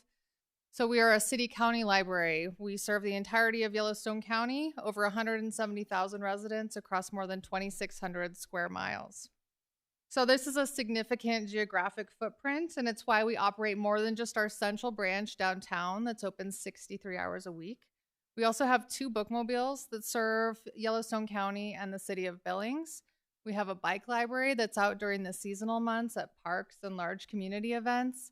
We have 4 24/7 pickup lockers throughout our community that allow you to select your materials online and have them delivered to a location closer to where you live. And then we also have 2 story trails that are located in parks out in Josephine Crossing and up in Castle Rock Park. A little bit more about our bookmobile. So the large bookmobile covers the entirety of Yellowstone County from Broadview to Custer and everywhere in between. It makes 60 stops every single month. And it reaches communities, rural schools, senior meal sites, and community gathering places that otherwise wouldn't have library service if the bookmobile didn't stop there. Our senior bookmobile provides service to 21 senior living facilities here in the city limits of Billings. And it also does home delivery service for folks who still live independently but may have mobility issues that prevent them from visiting the library. Together, those outreach services average around 1,700 miles a month out on the road. And this year, our bookmobile just celebrated 75 years of service to our community. Our pickup lockers are located in Lockwood, the Heights, the Far West End, and downtown. Again, those are an opportunity for people to pick up materials closer to their home. This has really been kind of a game changer for us in terms of expanding our service area over the past several years. And they continue to grow in popularity, as you'll see here in a minute. So we're at a really exciting point in our organization's history. Last year, we were named Montana Library of the Year. This fall, we're going to celebrate 125 years of serving Billings as the public library. And in the last 12 months, we've seen our community engaging with our services at greater and greater levels. So just to run through some of those growth metrics with you, we're seeing that usage is up across every major metric. We're serving more people in more ways than we ever have before. So in the last 12 months, we saw a 4% increase in our checkouts at over 744,000. Our door count at our main building downtown was up by 3% at just under 300,000 visitors. Wi-Fi continues to be a big resource that's in demand, and we've seen a 16% increase in that in the last 12 months. And then back to those pickup lockers that I mentioned, we've seen a 50% increase in the number of folks that are utilizing that service. To move on to a few other statistics that highlight some of the other ways that we serve our community. Over 2,900 room reservations for meeting and study spaces. That's a 12% increase in the last year.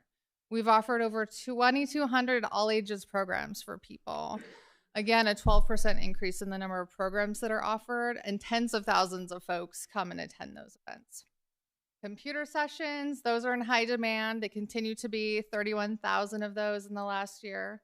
We also check out hotspots, and that's a really important resource that folks, particularly in rural areas, utilize who might lack access to broadband internet. So in the last year, when we total up those hours, it's over 163,000 hours of internet that we're checking out into our community. And then finally, our collab all ages makerspace. In the last year, engagement has increased by 13%. I also want to highlight a few specific accomplishments from the past year. First, through our Grow with Google and Coursera partnership, we launched our first cohort of scholarship recipients, earning industry-recognized certificates in user experience design, marketing, tech support, project management, and other areas. This is at no cost to participants and no cost to the city. And this is really workforce development that's happening right here at the library. Second, we've launched our Checkout Billings Pass program. So this gives library card holders the opportunity to access local cultural and educational destinations that include places like the Art House, Zoo Montana, and Wise Wonders. And we're looking to add additional partners in the year ahead. And then finally, on June 2nd, we'll open the expanded collab that's going to double the footprint. It's going to allow us to add several pieces of new equipment. We'll also have expanded capacity to serve more of our community through larger classes and group tours. And then just to wrap up with this photo, that's kind of a great visual representation of all of these unique ways that the library serves our community. So on the left-hand side, a couple of kiddos at a mini makers program in the makerspace, the collab, learning how to use some of our podcasting equipment, a family using the pickup locker out on the West End at the children's clinic, picking up books when it's convenient for them, and then an off-site senior book group that's hosted at Mission Ridge Senior Living. So I think this is a representation of a library that's responsive to our community's needs and that's really innovative in our approach. And so now with that, I'm going to transition into the financial picture. All right, so here we are. Our total expenses for FY27 are $5.6 million. This is a $336,000 increase from FY26. It's really impacted by a number of those challenges that you heard about earlier, fixed costs like vendor contracts, utilities, and insurance increases. Our projected revenue is at $4.89 million.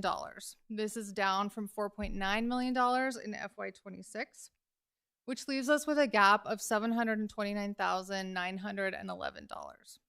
So we're one of those departments that Andy mentioned earlier that's going to need to utilize our fund balance to fund operations this year. And just for transparency, this is going to be the second year that we've had to do this. So last year we utilized around $330,000 of reserves. That obviously we've seen those increases. We have some other planned investments. We had to defer some projects. We've incorporated those back into this budget this year, and that leaves us with that number. So one thing to point out is that our fund balance is healthy and we are managing it responsibly, but the trend that we're on, the trajectory, really does require attention. So that's why we're having this conversation. And really the remainder of my presentation tonight is going to go into a little bit more detail about what that looks like. So starting with how we got here. So we're being impacted by several factors at the same time. The first part of that is the reallocation of entitlement share dollars. So in FY22, the library received over $400,000 in entitlement share. That has consistently dropped over the past several years to where FY26 we were at $43,000. So just shy of a $400,000 decrease over about 4 years. The second part of that are the impacts to those state law changes that we've been talking about. So for us, we're looking at a projected 1% decline in city tax and general fund revenue in FY27. And then finally, we're looking at a decline in the value of a mill. So our interlocal agreement that we're governed by works well when we see the gradual increase in the value of a mill. But as we've seen lately, the mill values have decreased drastically. And so we're seeing that decline in revenue fall as well. So this chart just really shows kind of a visual representation of that trajectory that we're talking about. So in FY25, we were pretty much aligned with expenses and revenues. We start to see that gap form in FY26, and now it's grown larger here in FY27. Anticipate that gap to continue on again if we continue on without making changes. Okay, so just some clarity on our fund balance and where we stand with that. So the projected beginning fund balance for FY27 is $5.5 million. So when we add in our projected revenue and then subtract our projected expenses, we also reduce by the 25% cash reserve, our payout reserve, and our building maintenance fund, along with the reserves needed to balance our budget. Our unobligated cash reserves are at $2.76 million. Again, no argument that currently our fund balance is healthy. It's really the long-term trajectory that we need to be concerned with. I think we can all agree that drawing $750,000 every year to balance our budget isn't sustainable long-term. So just want to quickly hit on why the reserves matter, why we have these reserves in the first place. So that first part is those required reserves. So it's those things, the obligated cash, 25%, it's our payout reserve, it's our building maintenance fund. Those elements combined, that's around $2 million of funds that really aren't available to spend. The second piece here is long-term growth and planned investments. So we're looking at things like major investments that the average single-year operating budget wouldn't be able to support. So that's things like large facilities improvement projects, fleet replacements like our bookmobile, technology expansion like our security cameras last year, and other new services that we've identified in our updated strategic plan. And then finally, times like this, right? When we have a sudden decline in revenues, when something large breaks, right? It's that unexpected. It allows us to absorb that cost without making immediate and potentially drastic cuts to services. So just to hit on a few things here, and I'm not going to go through all of these in detail, but we've been working on updating our strategic plan. We had a community survey that we launched with over 1,000 responses earlier in the year. We had some really good data that we got out of that. Over 90% of people told us that they felt like the library was a very important community resource, and they want to see more of what we do already. They want to see expanded access. They want to see more programs, just everything. They want to see the collab grow, right? So all of these pieces. Some of these things we have built in to that strategic plan intentionally, looking at funding in the coming years. Some of them are pieces that are just not optional. They're a requirement, such as that building improvements line. So our facility is almost 13 years old. I mentioned we had just shy of 300,000 people in our doors. That's a lot of wear and tear. We need carpet replacement. We need to paint. There's, several large projects that we're planning for. Meeting space expansion, an additional library express locker to meet that growing demand, expanded collab, that bookmobile replacement, and then sort of long-term growth data collection. Again, part of our long-term plans with the library is a branch feasibility study to see what that would look like. So again, very much an estimate, but potentially looking at $1.45 million to $2.1 million in costs for some of these projects over the long term. Excuse me. Okay, so looking ahead, we are kind of on step one tonight, right? Where we're talking about our budget and going over it with all of you, ultimately leading to the approval of the budget. Again, we will need to utilize $729,000 out of our reserves to bridge the gap this year.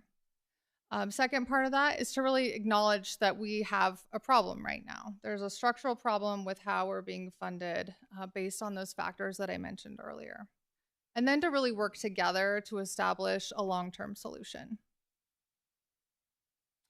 So, a couple things we can consider, and these are by no means the only solutions that are out there for solving this problem. But as I identified, we've seen a significant decrease over the past several years in entitlement share. That's one area we could look at restoring that funding to at least FY22 levels. Additionally, we could talk about contributing additional mills toward the library. The way that the interlocal agreement is written, it currently states that the city will contribute no less than 9.5 mills toward the library's budget. I think that no less than language allows for an opportunity for there to potentially be an increase in mills, particularly given the situation that we find ourselves in with the reduced value of a mill. All right, well, I think that about covers it. Again, I appreciate the opportunity to be here tonight, and I'm happy to answer any of your questions.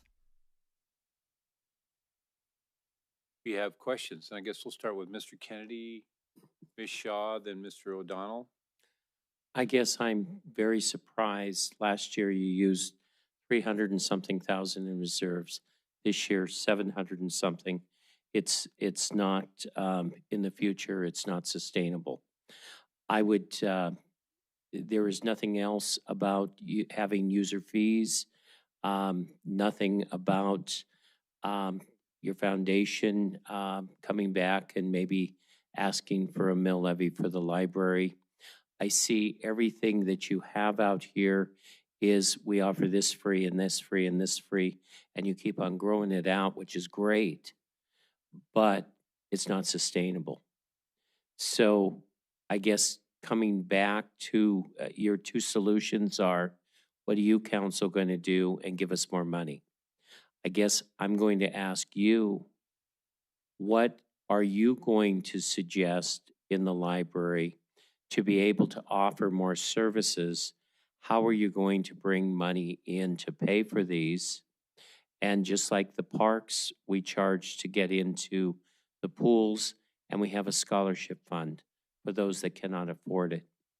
And that's what their foundation has been putting money into. I would suggest that I could go with the $729,000 this year out of your reserves, but I'm going to have trouble in the future without coming back with some other suggestions of how you're going to have to make changes or make some cutbacks, because you don't have all the money in the world to keep on expanding and expanding and expanding. We'd all like to expand everything, and it would be a perfect world if we could do that, but you need money to do it. And so I'd really like to hear from you in the next 6 months of you and your library board of how you're really going to look at what are we going to do to raise the funding in there? What do we have to cut out? And what are we going to charge for? Thank you. May I? Councilmember Kennedy, thank you for those comments. I don't know that I did so directly in this presentation, but I think it's worth noting that both our foundation and Friends of the Library groups are vital funding partners for making many of these things happen that you saw in this presentation. For example, we have 4 Library Express lockers throughout our community. Those were all funded through our foundation. Those cost between $80,000 to $100,000 per unit. That's not something that was put on the taxpayer as a burden. It's something that was funded through donors. Our collab, our makerspace, again, we've had almost $200,000 worth of grant funding to make that a reality. No burden on the taxpayer. It's all been funded by the foundation and the Friends. So I think when we look at all of these really innovative and sort of extra services that we provide, they're really made possible by those 2 groups. And I guess I would also point out, I hear you on the revenue piece, but I'd also point out a conversation that was had earlier about that median home value and what that looks like for funding the library. So that's $16.50 per year. So as Chris pointed out earlier, some people pay less, some people pay more, but that's that middle of the line. So I think, again, if we talk about an efficient return on investment for everything that the library provides, $16.50 is a pretty great deal. Ms. Shaw? First, great job. I think this was an excellent presentation. Can you go back just one slide? And then I don't know if Andy might need to answer my question, but on the contribute additional mills, so that I'm clear, are you thinking that council can raise mills separate for the library without taking from another department, or are we talking about shifting mills from another department to the library? So the library funding, we have a dedicated mill, which was approved many, many years ago. And that's 5 mills. Then the interlocal agreement says that the city will contribute, in addition to that, no less than 4.5 mills from its general fund. That's why we have the transfer from the general fund into the library. I believe what Director Rubich is saying is that you could increase that transfer from the general fund, because it's a floor, not a ceiling. And the budget as proposed envisions only contributing 4.5 mils, and because the value of a mill declined, it's actually less dollars than it was last year. That 4.5 mils is less than it is. So we're still using the mill number and not the value of the mill, even though that's been adjusted by the state. My question clear? Yes, because the interlocal agreement says 4.5 mils, and that's what the proposed budget's built on. But that is certainly within council's ability to put more in there than 4.5 if that were the desire. Okay. Makes sense. But we don't need to change the agreement. I'm kind of a little confused about this. We don't need to change the agreement to make that happen. It's just, I see what you're saying about the floor. Yeah, I should clarify, the dedicated library mill is more than 5 now because it floated just like everything else, but it's still, I don't know, I don't have the slide up anymore, but it's 5.7 mils or something now. So that one has floated up, but the 4.5 one is currently in the proposed budget at 4.5 mils.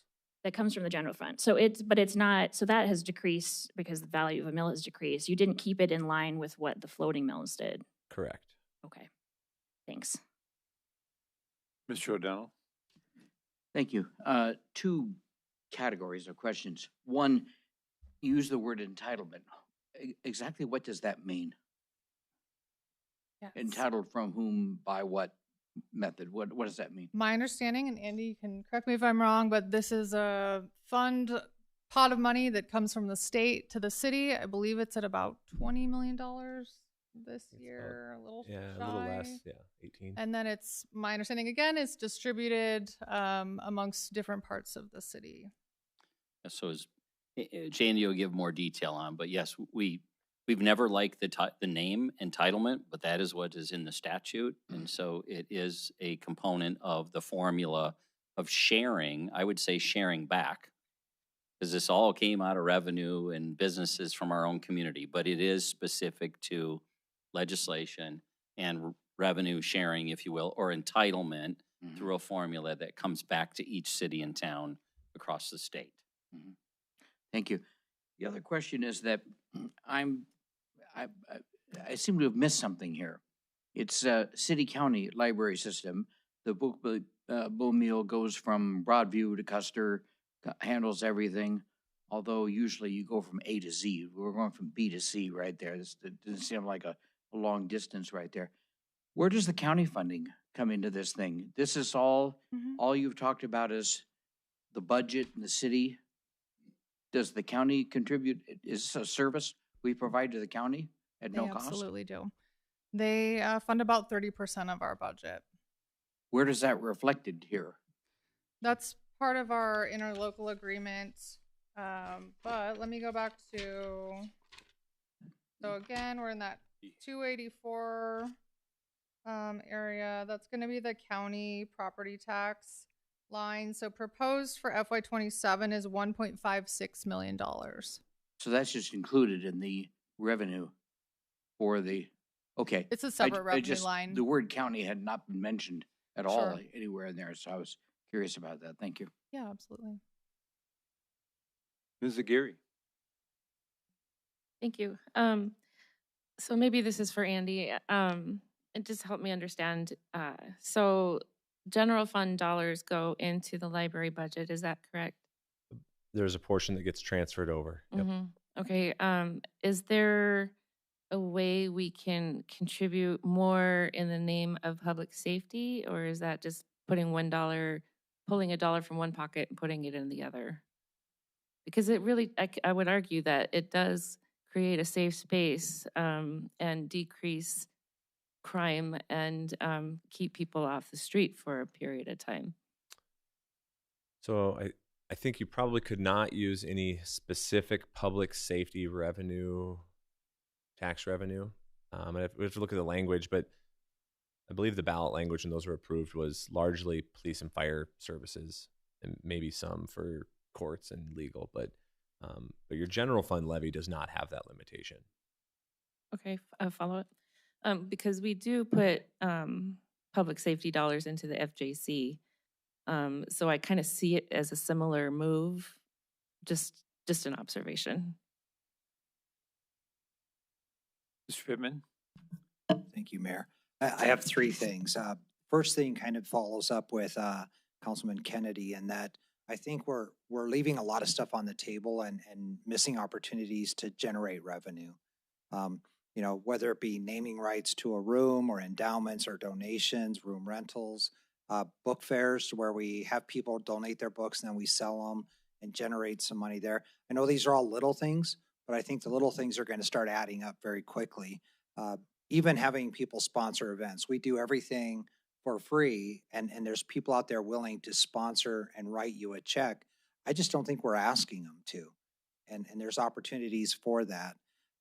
You said that the foundation provides some of these fundamental, like the book lockers, but do they then supply the funding to operate them, to get the books there and back, or they're providing a solid cost and then we're absorbing the actual operation of that cost?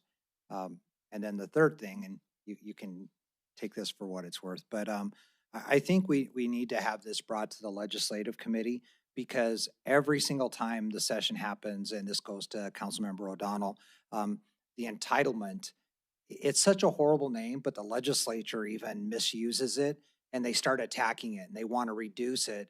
And it's really our money that went to the legislature. We're just trying to get it back, and then they start dispersing it throughout the state. So I think as far as a legislative committee and then paying attention to it, and maybe bringing that to our legislators' attention as to what's happening to those entitlement dollars, I'm not sure many people are aware that that's reduced that significantly, but it has a huge impact on your budget. Mr. Kennedy, then Mr. Boyette. I just like to say, it's great to say on, well, you can give us back some more entitlement money. Most of the entitlement money came from the gaming dollars in the city that we gave up years ago in the big bill in the early 2000s. And entitlement was a word that they put on there, but it's basically, it gets skimmed off at the state level and then comes back to us as a smaller percentage. The city council at the time, like the county does, the city council did not. They allocated entitlement dollars to different departments. And what really happened is now all those departments feel very entitled on the money, especially when the council gets very tight on dollars. They're going to look at the priorities and make sure that those get funded. Public safety is the number one. So that's where a lot of the money goes to. But I just want to say, contributing to additional mills, I just like to, the only way you can give additional mills from this council is if you go for a mill levy.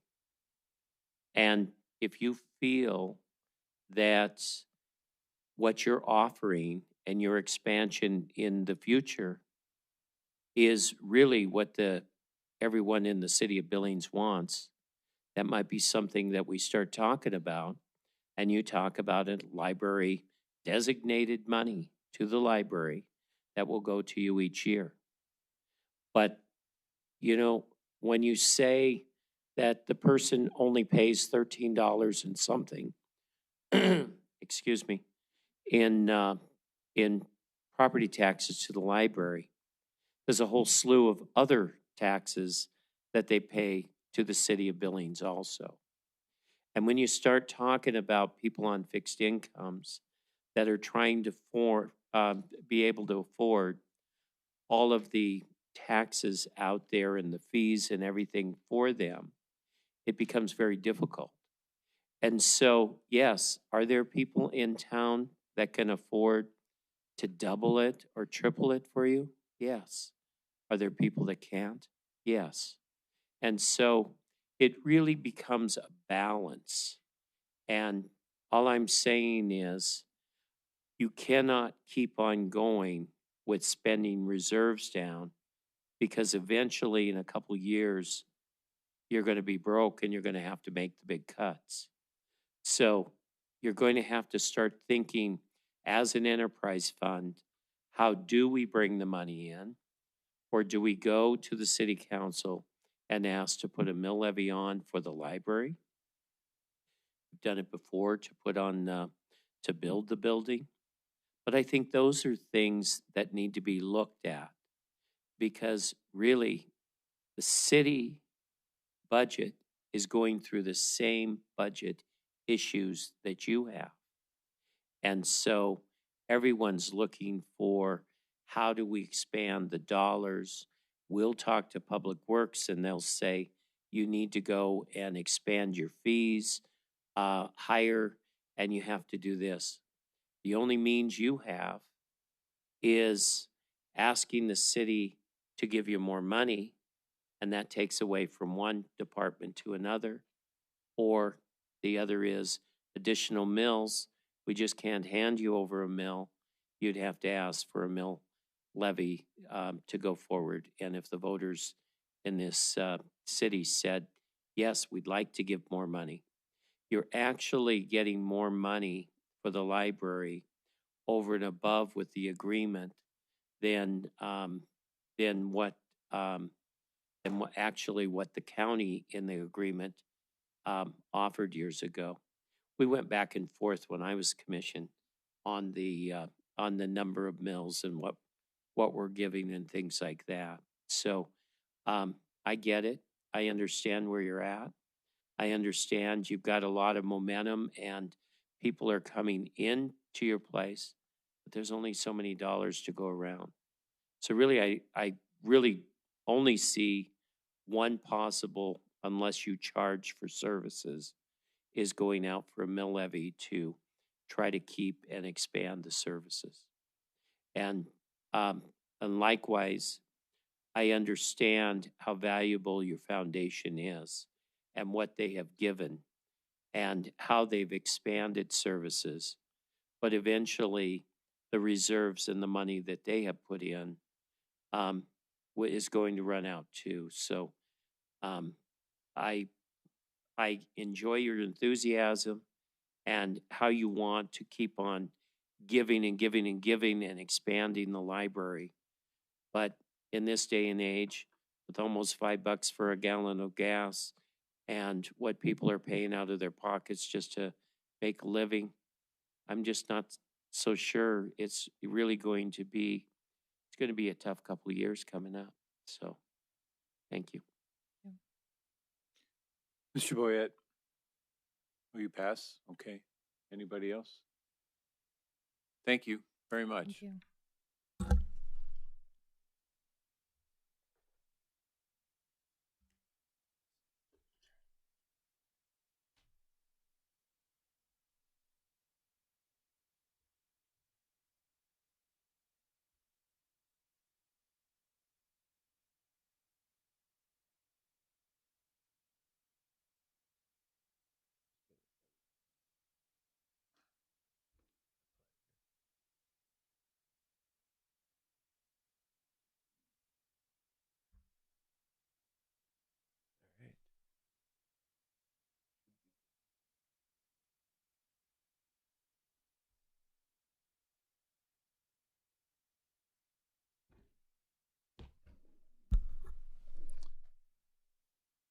Good evening, Chief. Mayor, Council, good evening.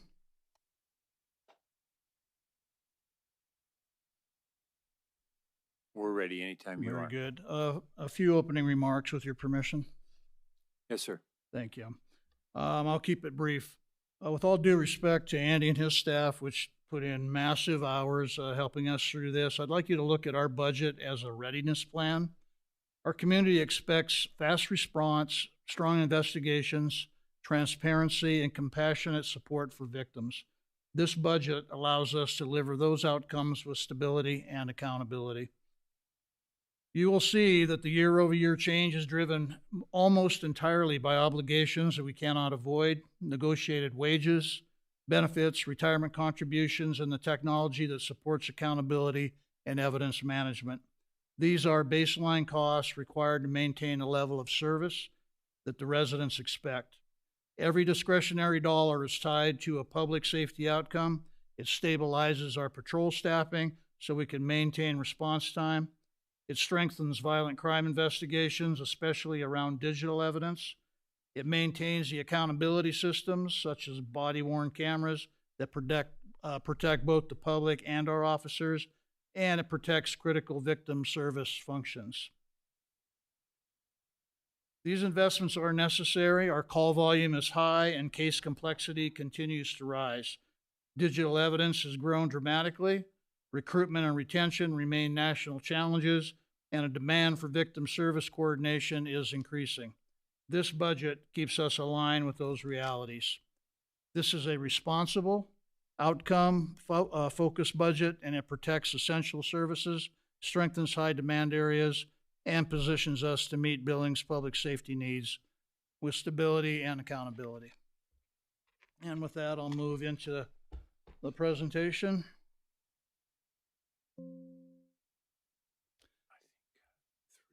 Mission statement, very, very simple and very basic. Obviously, our goal is to enforce the laws, provide public safety, address the needs, and do so as efficiently and effectively as possible. The year-over-year comparison here, three numbers that should matter to you. You can see that in FY26, our adopted budget, $35 million. Proposed for FY27 would be 37, almost 38. That is a $2.76 million increase. 7.8%. You can see what was adopted and what the increases are. Our budget breakdown is as you'd expect in a public safety operation. The great majority of our money is in our personnel, 75% here, and the balance would be in our O&M and capital. This makes sense. We don't sell a product, we provide a service, and our personnel are our number one asset. And you can see how they are broken out down below. The investment of the additional dollars, not necessarily additional, but where the majority of our dollars are going, as you can see, $1.5 million is for our personnel services. Again, the big driver of this was the pay adjustments that we have department-wide, and then contract responsibilities. You just sign one with the police union. The Axon technology, I'll come back to that a little in a second, explain further. That is not new money, and I'll explain when we get there. O&M, generally the cost of doing business, obviously we have increases in fuel, liability insurance increased significantly, all the stuff that we need to conduct law enforcement operations. And the investigation services, once again, charges that are out of our control, are SANE exams, those are sex assaults that are done up at the hospital. Those increase significantly in cost. Blood draws, we have just received a new contract from Yellowstone County that Ms. Dahl's looking at. We had lost the ability for blood draws at the jail, and we're having to go up to the hospital and pay for those. Very, very expensive. And we were, excuse the pun, we were bleeding funds out of that particular area. There should be some relief there based on what they negotiated with the professional medical staff there. But in general, that's what it is that the investments are going to. Regarding the Axon, what I want to point out to you is that, again, this is no new money, probably not well presented to the Budget Finance Committee. It generated a lot of questions. But what this basically is we are changing from one system, which is WatchGuard, to Axon. The total cost for that is $665,000, and we have been able to pay for it in its entirety for FY27 by reallocating and restructuring some of our funds, and with our investment in ERP for FY26. In fact, when we got done with that, we were able to create a $101,000 surplus. Just doing changing from one program to the next, and then looking at our processes, and again, being efficient and effective. I think the point there is that, number one, Axon is going to make us a lot better and a lot more efficient, and the staff was very, very diligent about not coming to you for additional money on this. As we move forward into FY28, we have one alternative on the table. If we can get some grant money for that, then we're good to go. If not, then we'll have to come up with some creative measures, one including coming to you for about $280,000. But we are moving forward with FY27 without asking you for new money on the Axon, and I can go into the benefits of that program as if you like. Again, the big driver on the increase is the personnel costs. We have contractual obligations. I think you're all aware of that. They signed their contract. We also have pay increases and things of that sort. The projected payouts are related to our retirements. We have 3 predicted right now, and what happens is that they are entitled to cash out vacation time and sick time. If we are not paying attention to that and we have a very, very senior officer who hasn't burned up a bunch of time, those checks can be upwards to $30,000 or $40,000. We have been caught a couple times without accounting for that, and so we asked for an increase in that payout. As I indicated, we have 3 projected. That goes all the way through December. Here is your investments, and they are solid, and they support all of our strategic goals. As I indicated, we talked about your Axon technology platform. So far, we have seen it. We're starting to implement it right now, and it's paid dividends already. We project that once we get it under our belt for a little while, that it will save us the salary of equivalent of 4 to 5 FTEs, just with the efficiency of not having to run from point A to point B of 15 minutes as opposed to an hour to upload some information. We're already starting to see that as we're rolling it out. So again, the technology part, it's a little bit expensive up front, but we think in the long run is going to pay dividends down the road. City Hall facility charges, we got to pay rent for our lovely digs upstairs. Councilmember Boyette, I apologize. A subsequent slide, I missed the Stillwater building reference. That no longer exists at City Hall. Councilmember called me out on that. Investigative services, again, this is the increased cost that I referred to. This is something that we cannot just say, no, we're not going to do it, or no, we're not going to pay for it. It's part of our investigation. People expect it. It's necessary. And again, providing that service to our victims. Our staffing as it stands right now, you have given us budget authority for 177 sworn. We stand at 171 right now. Those are on the payroll. Various stages of training, anywhere from at the academy. We just brought 6 back a week or so ago to field training. But for easy reference for you, 171 on the payroll. Moving to the right, our support personnel, we're standing at 46 out of 50. 2 of those at this point we're holding open for the time being until we get authorization to move forward. Those are clerical positions. Our animal control, the smallest division in the city, I might add, they have 2 vacancies. Those would be animal control officers. We lose those pretty quickly to code enforcement. They pay more, and so we're working with HR to try to remedy that a little bit. However, there's 2 vacancies there. Our evidence positions, 100% fully staffed.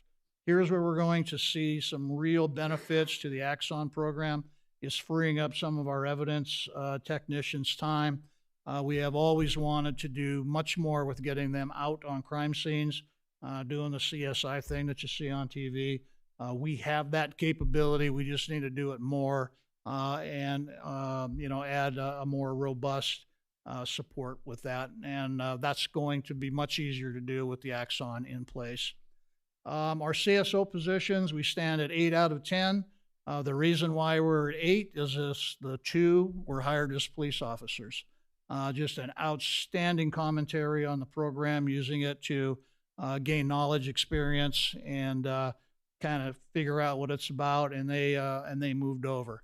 So that put us down 2 in CSO, which we're in the process of hiring for now. And as I indicated, we are anticipating 3 retirements. I have 1 coming up the end of this month, 1 the end of June, and 1 in December. That's all I know about at this point. And here's where we're at with that. On the staffing part, we have 31 applications that were received this last process. So again, we're not getting the 100 or so that we did many years ago, but that's okay because we can't go through them anyway. And so 31, we got 8 candidates are in backgrounds. And we have a fall academy coming up, and then once they graduate there, it would be an early deployment in 27. So again, we'd like to be at that 177, but all I can say is we're working at it and doing pretty good. Things that we need to pay attention to as we move forward, that public safety complexity, mainly in the technology area. We are paying attention to potential gang issues again. Some of our problematic individuals have been released. I think a couple of them have since been sent back since they didn't play well with others to start with. However, the potential there is very serious. So we have significant plans. We've already made some strategic moves to intervene and stop things, hopefully. Community behavior health, obviously, most of the people that we deal with have co-occurring addiction and mental health issues. We're constantly working with our partners to find the right spot for them, find the services for them. We know the jail's not the spot. We know the ER's not the spot. So a lot of discussion going on there with that. Modernization, we talk about technology, everything, needs to be upgraded and stay on top of that. And then we want to continue to invest in our workforce. We have developed a robust peer support system for mental health. We have physical fitness. I think that all that helps us make sure that we got a healthy and happy workforce. That in turn helps us recruit and retain down the road. And again, when I have people leave, they're not leaving mad. They're leaving because they got 25, 30 years in. And I'm always curious. We do exit interviews. HR does exit interviews, and I want to know why they're leaving. Some it's not for them. You'll get the odd person that's, disgruntled. But 9 times out of 10, what you're seeing here with our 3 retirements, 25 to 30 years, and they've had enough. They're going to do something else. Totally good with that. Well done on their part. Key takeaways for you, 8% increase or a request thereof. This is where we would have been in FY26 had our friends at the legislature not caused some issues with your funding. But here we are with that again. But the main driver of that is your contract obligations. Axon is going to be a game changer for us. Staffing. Working hard on that, and then our ultimate strategic strategy, then we make sure we're on top of community safety. And I think your department's done a great job with some very complicated situations, handling them very well. And with that, Your Honor. Thank you, Chief. Ms. Shaw goes first. He finally looks this way first. Thank you, Mayor. 2 comments and questions. First, probably no shock to you, I'm very uncomfortable with moving the marijuana money into police operations. But can you talk to me about the ongoing cost of the Axon system? Because to me, is that just a one-time investment of $665? What is it every year? I guess where I'm coming from is I'd be much more comfortable saying, okay, we can use some crime prevention money for a one-time cost of this software for body cameras. I can make that argument in my head versus it going into operations, and it wouldn't change your budget at all. Yeah, Councilmember, I'm sorry, I shouldn't have shut my book. I was hoping you had no questions and I could sit down, but our prediction is annual contract of about 610. And again, we have existing money because we have it for the WatchGuard program. So we won't need all of a new 610. So we already have some, but we do have some strategies. Again, grants, other programs that we can reallocate to and adjust to. And again, worst case scenario, then we're going to come to you. But we want to exhaust all of those other alternatives first. I appreciate that. I guess what I'm trying to get at, and especially for administration, is can we get to a place where that $500,000 is going to a one-time capital expense this year instead of ongoing into police operations.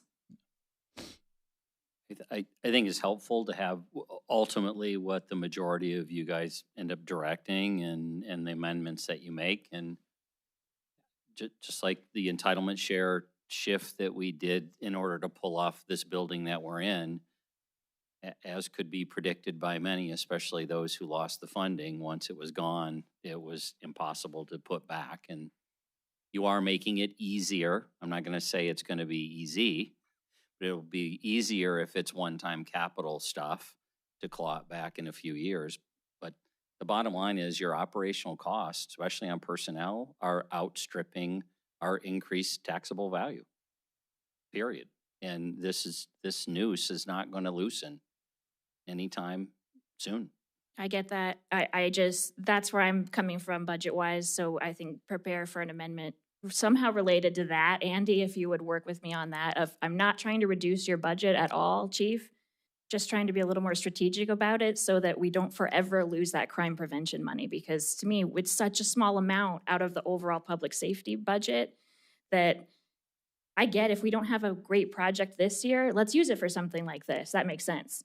But I hate to lose that for the future. So it leads into my second question, which is, it came up for the library, so I think it's fair to ask you, is it time to go out for another safety levy? If you've got a $500,000 operational deficit and you've got this new system that you need to buy for $1 million plus the ongoing year to year, we're at the 5-year mark from the last one. I mean, I'm open to that conversation. Absolutely, Councilmember.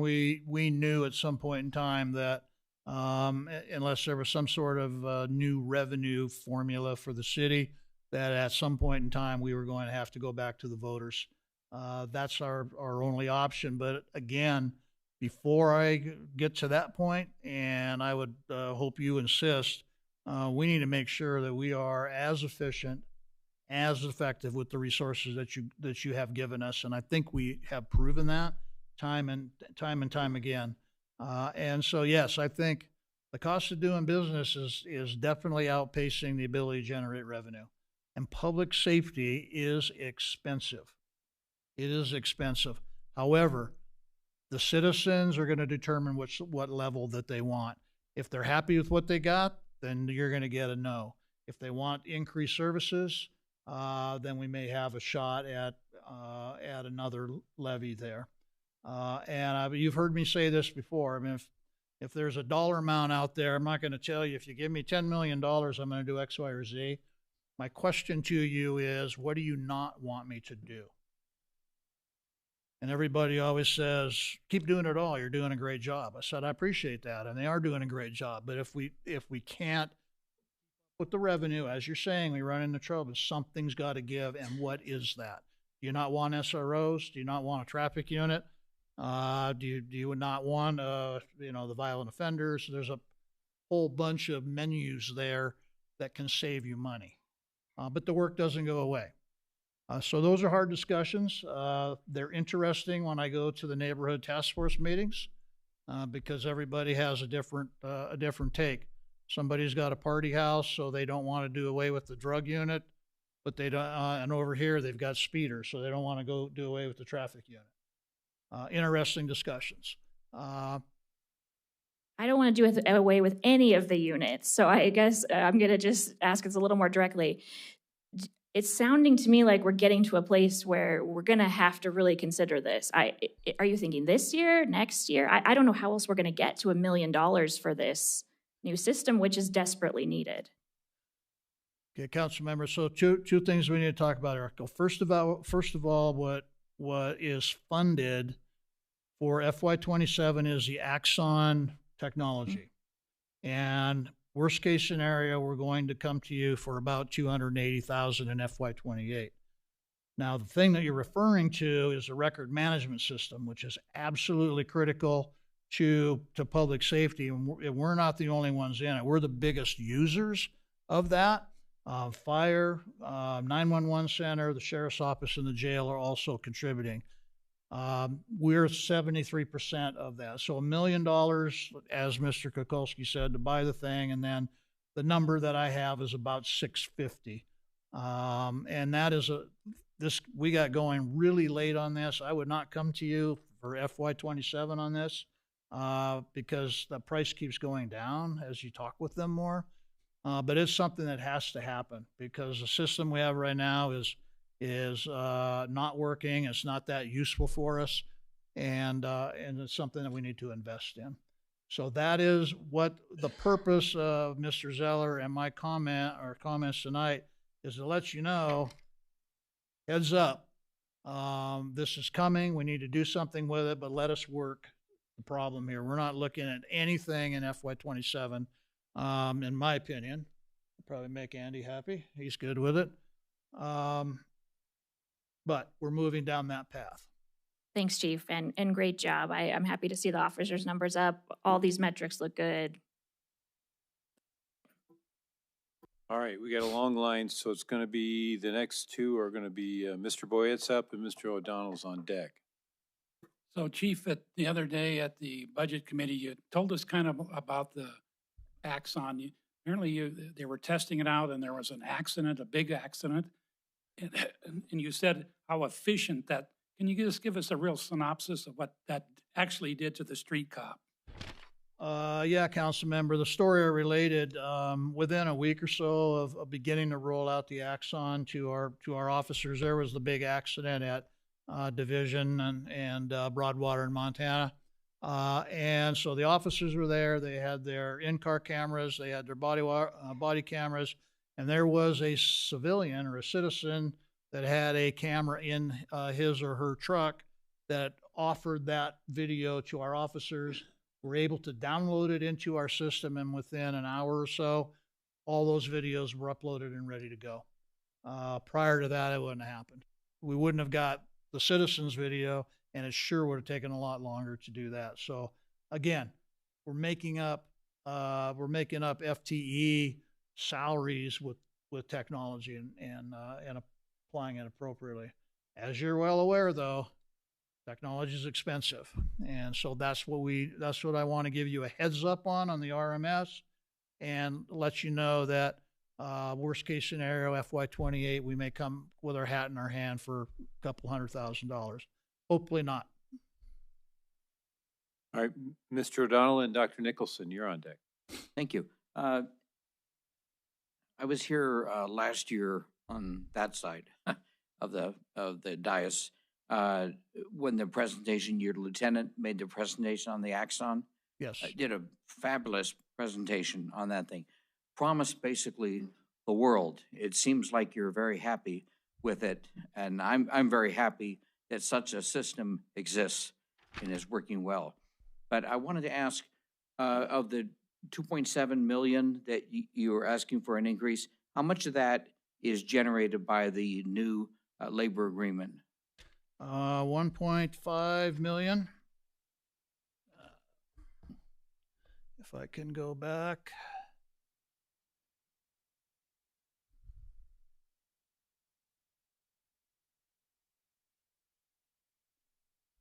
I see the amount of the increase. How was that all generated by the new contract? Not all of it. We also had step increases.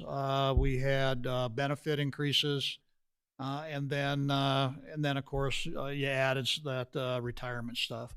So, but the great majority of it, as indicated up there, 1.5. But there were a few other lesser things in there, but by far driven by the contract. Yeah, what I wanted to say was that, again, the comments that I made when we ratified that contract were my appreciation to the police union for not holding up the city for everything that they could, recognizing the city is under financial constraints. This demonstrates that even more of a minor impact, but I really appreciate all the work that went into that. Thank you. Thank you. Dr. Nicholson. Thank you. Would say that as expensive police protection is, it's cheap compared to not having it. With the Axon service, do you expect that you'll get a reduction in overtime with that? Yeah, it will make an impact on overtime. Is that the question that Yeah, that will it you're make an asking? impact on overtime? Yes, mainly because the things that we're having to spend time on now are going to be much more efficiently handled by technology, and therefore freeing up officers. This is a significant strategic fit. This goes back to CHU CPSM, the Center for Public Safety Management. If you recall, we had a couple assessments done, and one thing that we really got hammered on was our officers out of service time. The application of Axon across the board will minimize the officer out of service time, and therefore they can get more stuff done on time and not have to generate the overtime. And that's just at the end of stuff. We have no control over big incidents where it's a major crime scene and you're there until you're not. We don't have control over that. But some of these other things, the Axon will help significantly. And it's essentially a subscription service. Is that the I'm way sorry, I didn't hear you. Is it essentially a subscription service type of payment? I'm sorry. Yes. Yeah, you're now paying subscription. We're yes. we're hooked. Okay. Yeah. Forever and always. I'm sorry. Yes, it's a different system. We pay by the user, so as you increase the number of officers, then you're going to have an increase there as well. But it's an expense we can count on, pretty much. Yep. And finally, I will resist any efforts by Councilmember Kennedy to ask to sell naming rights for squad cars. Kind of naming rights for squad cars. But that's a great idea. Thank you. These are such serious discussions. Mr. Lindley, you're up. Thanks. Budget looks great, Chief. I had a couple of questions, software related. I guess that's all we're asking you about. And I'll try to, if you don't have all of these, that's fine. On the New World records management system, a couple of questions. From what I've seen, I think that system and Axon has a really tight integration. Yes. Is that true? And is That is. that part of the implementation fee that we're paying? Yes. Okay, great. And then both on the New World and on the Axon, I don't recall, and I don't know if you know off the top of your head, what is the annual price escalator, if there is one in those contracts? Is it like a 3% annual, 4%? I know a lot of times that's one of the spots where the software companies will get you. Council member, it's a subscription based per device per user. So if we start adding people, then that cost is going to go up. I imagine if there's a subscription, then they may increase that. That's really all I'm seeing at this point. And again, we're just rolling that out. But I think that's an easy one for us to follow up on, make sure I understand the question, which is in the contract, is there an inflationary increase just flat out? If we added no FTEs and we stayed, is there inflation plus? Right. How does it work? Is we're adding more officers, more users to the system? Yeah, exactly. And then the last thing, to Chief's point of the price keeps going down the more conversations you have, absolutely. When I'm negotiating software contracts myself, I always say that we got to have the good cop and the bad cop. So you need somebody on there on those calls that can just, like you walk away from the car dealership, you got to be ready to walk away from it. So I would agree. I think the more you negotiate, you'll get a better deal for sure. Thank you for that, council member. I assure you, Captain Woolley is your bad cop. Big time. But I've heard him over there exchanging pleasantries on this. Ms. Aguirre. Thank you. My first question is in regard to the SANE exams. You said that the costs of those have increased. Am I remembering you said they've almost doubled? Yes. I want to say they're up around $800 to $1,000, somewhere in that ballpark.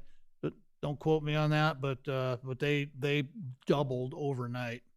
And the hospitals, when we're talking with them, saying, well, they're losing money even at that. And you're using Billings Clinic, I presume? Yes. Mhm. Has your use or access to that service increased to match that dollar increase? Council member, not affected. And as a matter of fact, there is a legislative call with the judiciary, I believe, because what we're trying to do and what the state's trying to do is take that over. So it's one point billing for all of the SANE statewide.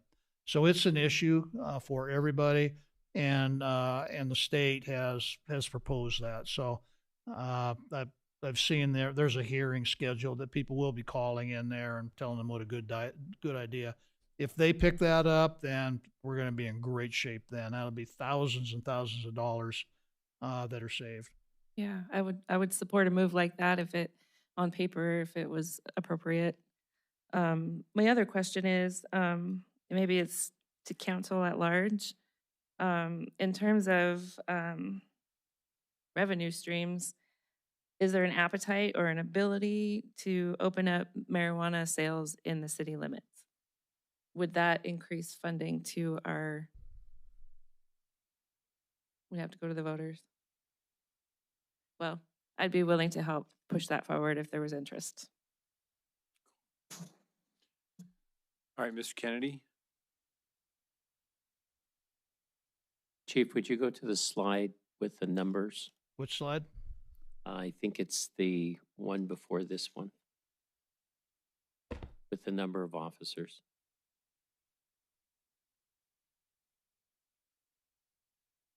That one. As we look in there, you have 171 currently, so you have 6 more slots. With the 8 folks that you have that are going through right now through the interview process, will you have, do you think, up to 177 or even higher by the end of the year? Council member, we certainly hope so. The officer that's retiring at the end of the month, I'm still counting him as here. Okay. And so one of those, we're assuming that everybody gets out of background investigations, and not all of them do. So let's assume that they all do. Then we would be able to hire all of those. Mr. Kukulski has said, until otherwise notified, we can overhire if we get in a position, and we can do that. Again, we need to be mindful that the academy only has a standing reservation of 7 for us at a basic academy. So some of those could be post-certified, means they've already been to an academy, and it expedites that process. But I'll hire as many as I can, as fast as I can, until the boss says, whoa. And again, that's budgetary authority. And we're never going to tell you to stop because you're going to need them. The 2 follow-up question, the staff positions for CSO, are you right now asking for applications for those 2? I believe so. Okay. Yep. And the last thing is, I will oppose trying to only give you a one-time shot at the marijuana money. I think public safety, if public safety needs it, that's where the money needs to go. So I will oppose that. And I do like the idea, Dr. Mark, that we could raise some money by putting people's names on the back of each of the cars. I like that. And probably we could get double for a name on your car. So I think we should pursue that. Thank you. Thank you. Yeah, Mr. Pippin, you're next, but only after I suggest that the first one goes to the Bernie's Diner squad car. The adopt a cop kind of option. So I have a question as far as at a previous meeting, there was some comments made by council on adding additional training. I know we do a ton of training, and maybe you could address this. I know we're going to have a special meeting on it, but is there any part in your budget that would provide any specialty training or that you're already doing that you want to talk about? Councilmember, we do have a training budget specific to all police officers. The detective division has their own training budget as well. Those cover mandatory courses that we have to go to or send officers to. It also covers a lot of elective courses. We have a lot of training that takes place at briefing or roll call training is what we call it. So about an hour or so where somebody will come in. We have a wide variety of topics, and our training budget always is stretched very, very thin. There's a lot of specialties that we are involved in. That training is expensive. There was a discussion last week about scenario-based training. Scenario-based training is extremely expensive and labor-intensive, and we just can't get people off that long to do a appropriate level of scenario-based training, and there's a whole discussion around that. I would say, council member, we have a very robust training to the issue that came up on Monday. I think we had my look at DV training specifically. Several hundred officers received probably a total of couple hundred hours training in a wide variety, just going back to 2022. So we do have training, and it's required, and we do train a lot. I think that's the one thing that you'll hear about the Billings Police Department provides a lot of training for their officers.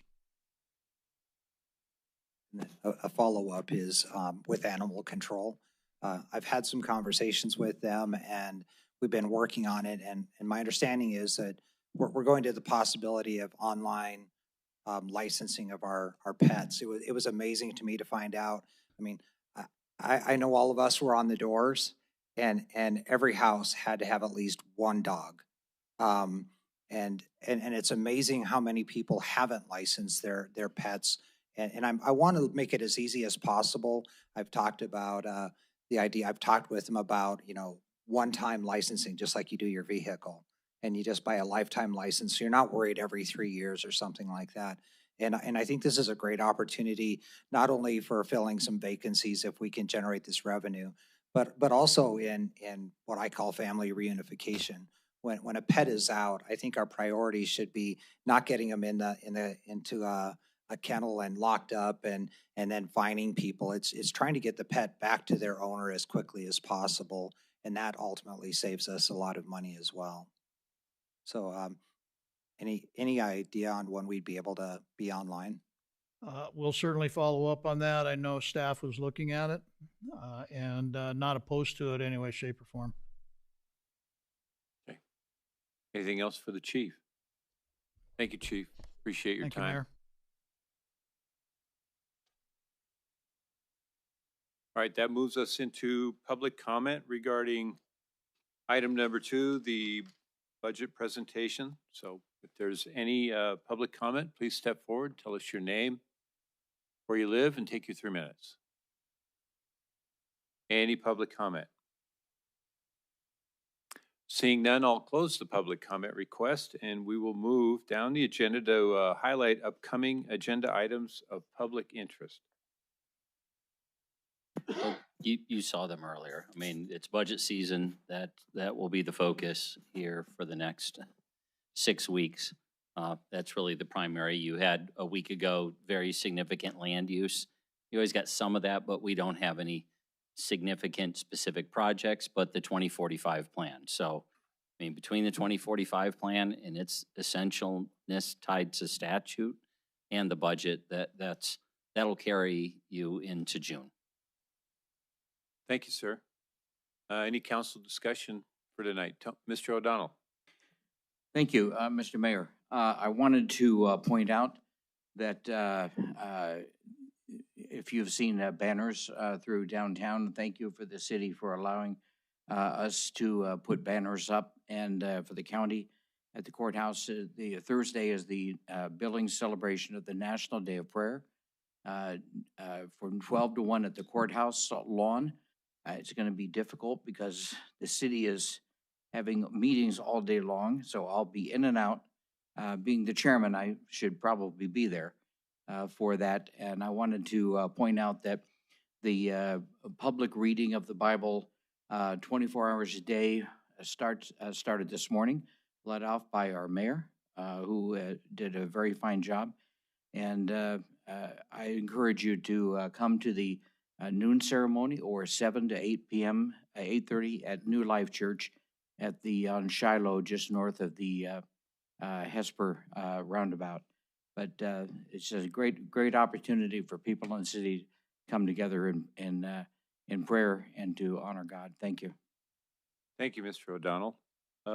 Any other council discussion regarding anything of interest? All right, finally, our public comment on non-agenda items. Is there any public comment on non-agenda items? Seeing none, I will close that, and that moves us to the agenda item that's last. We are adjourned. Thank you, everyone.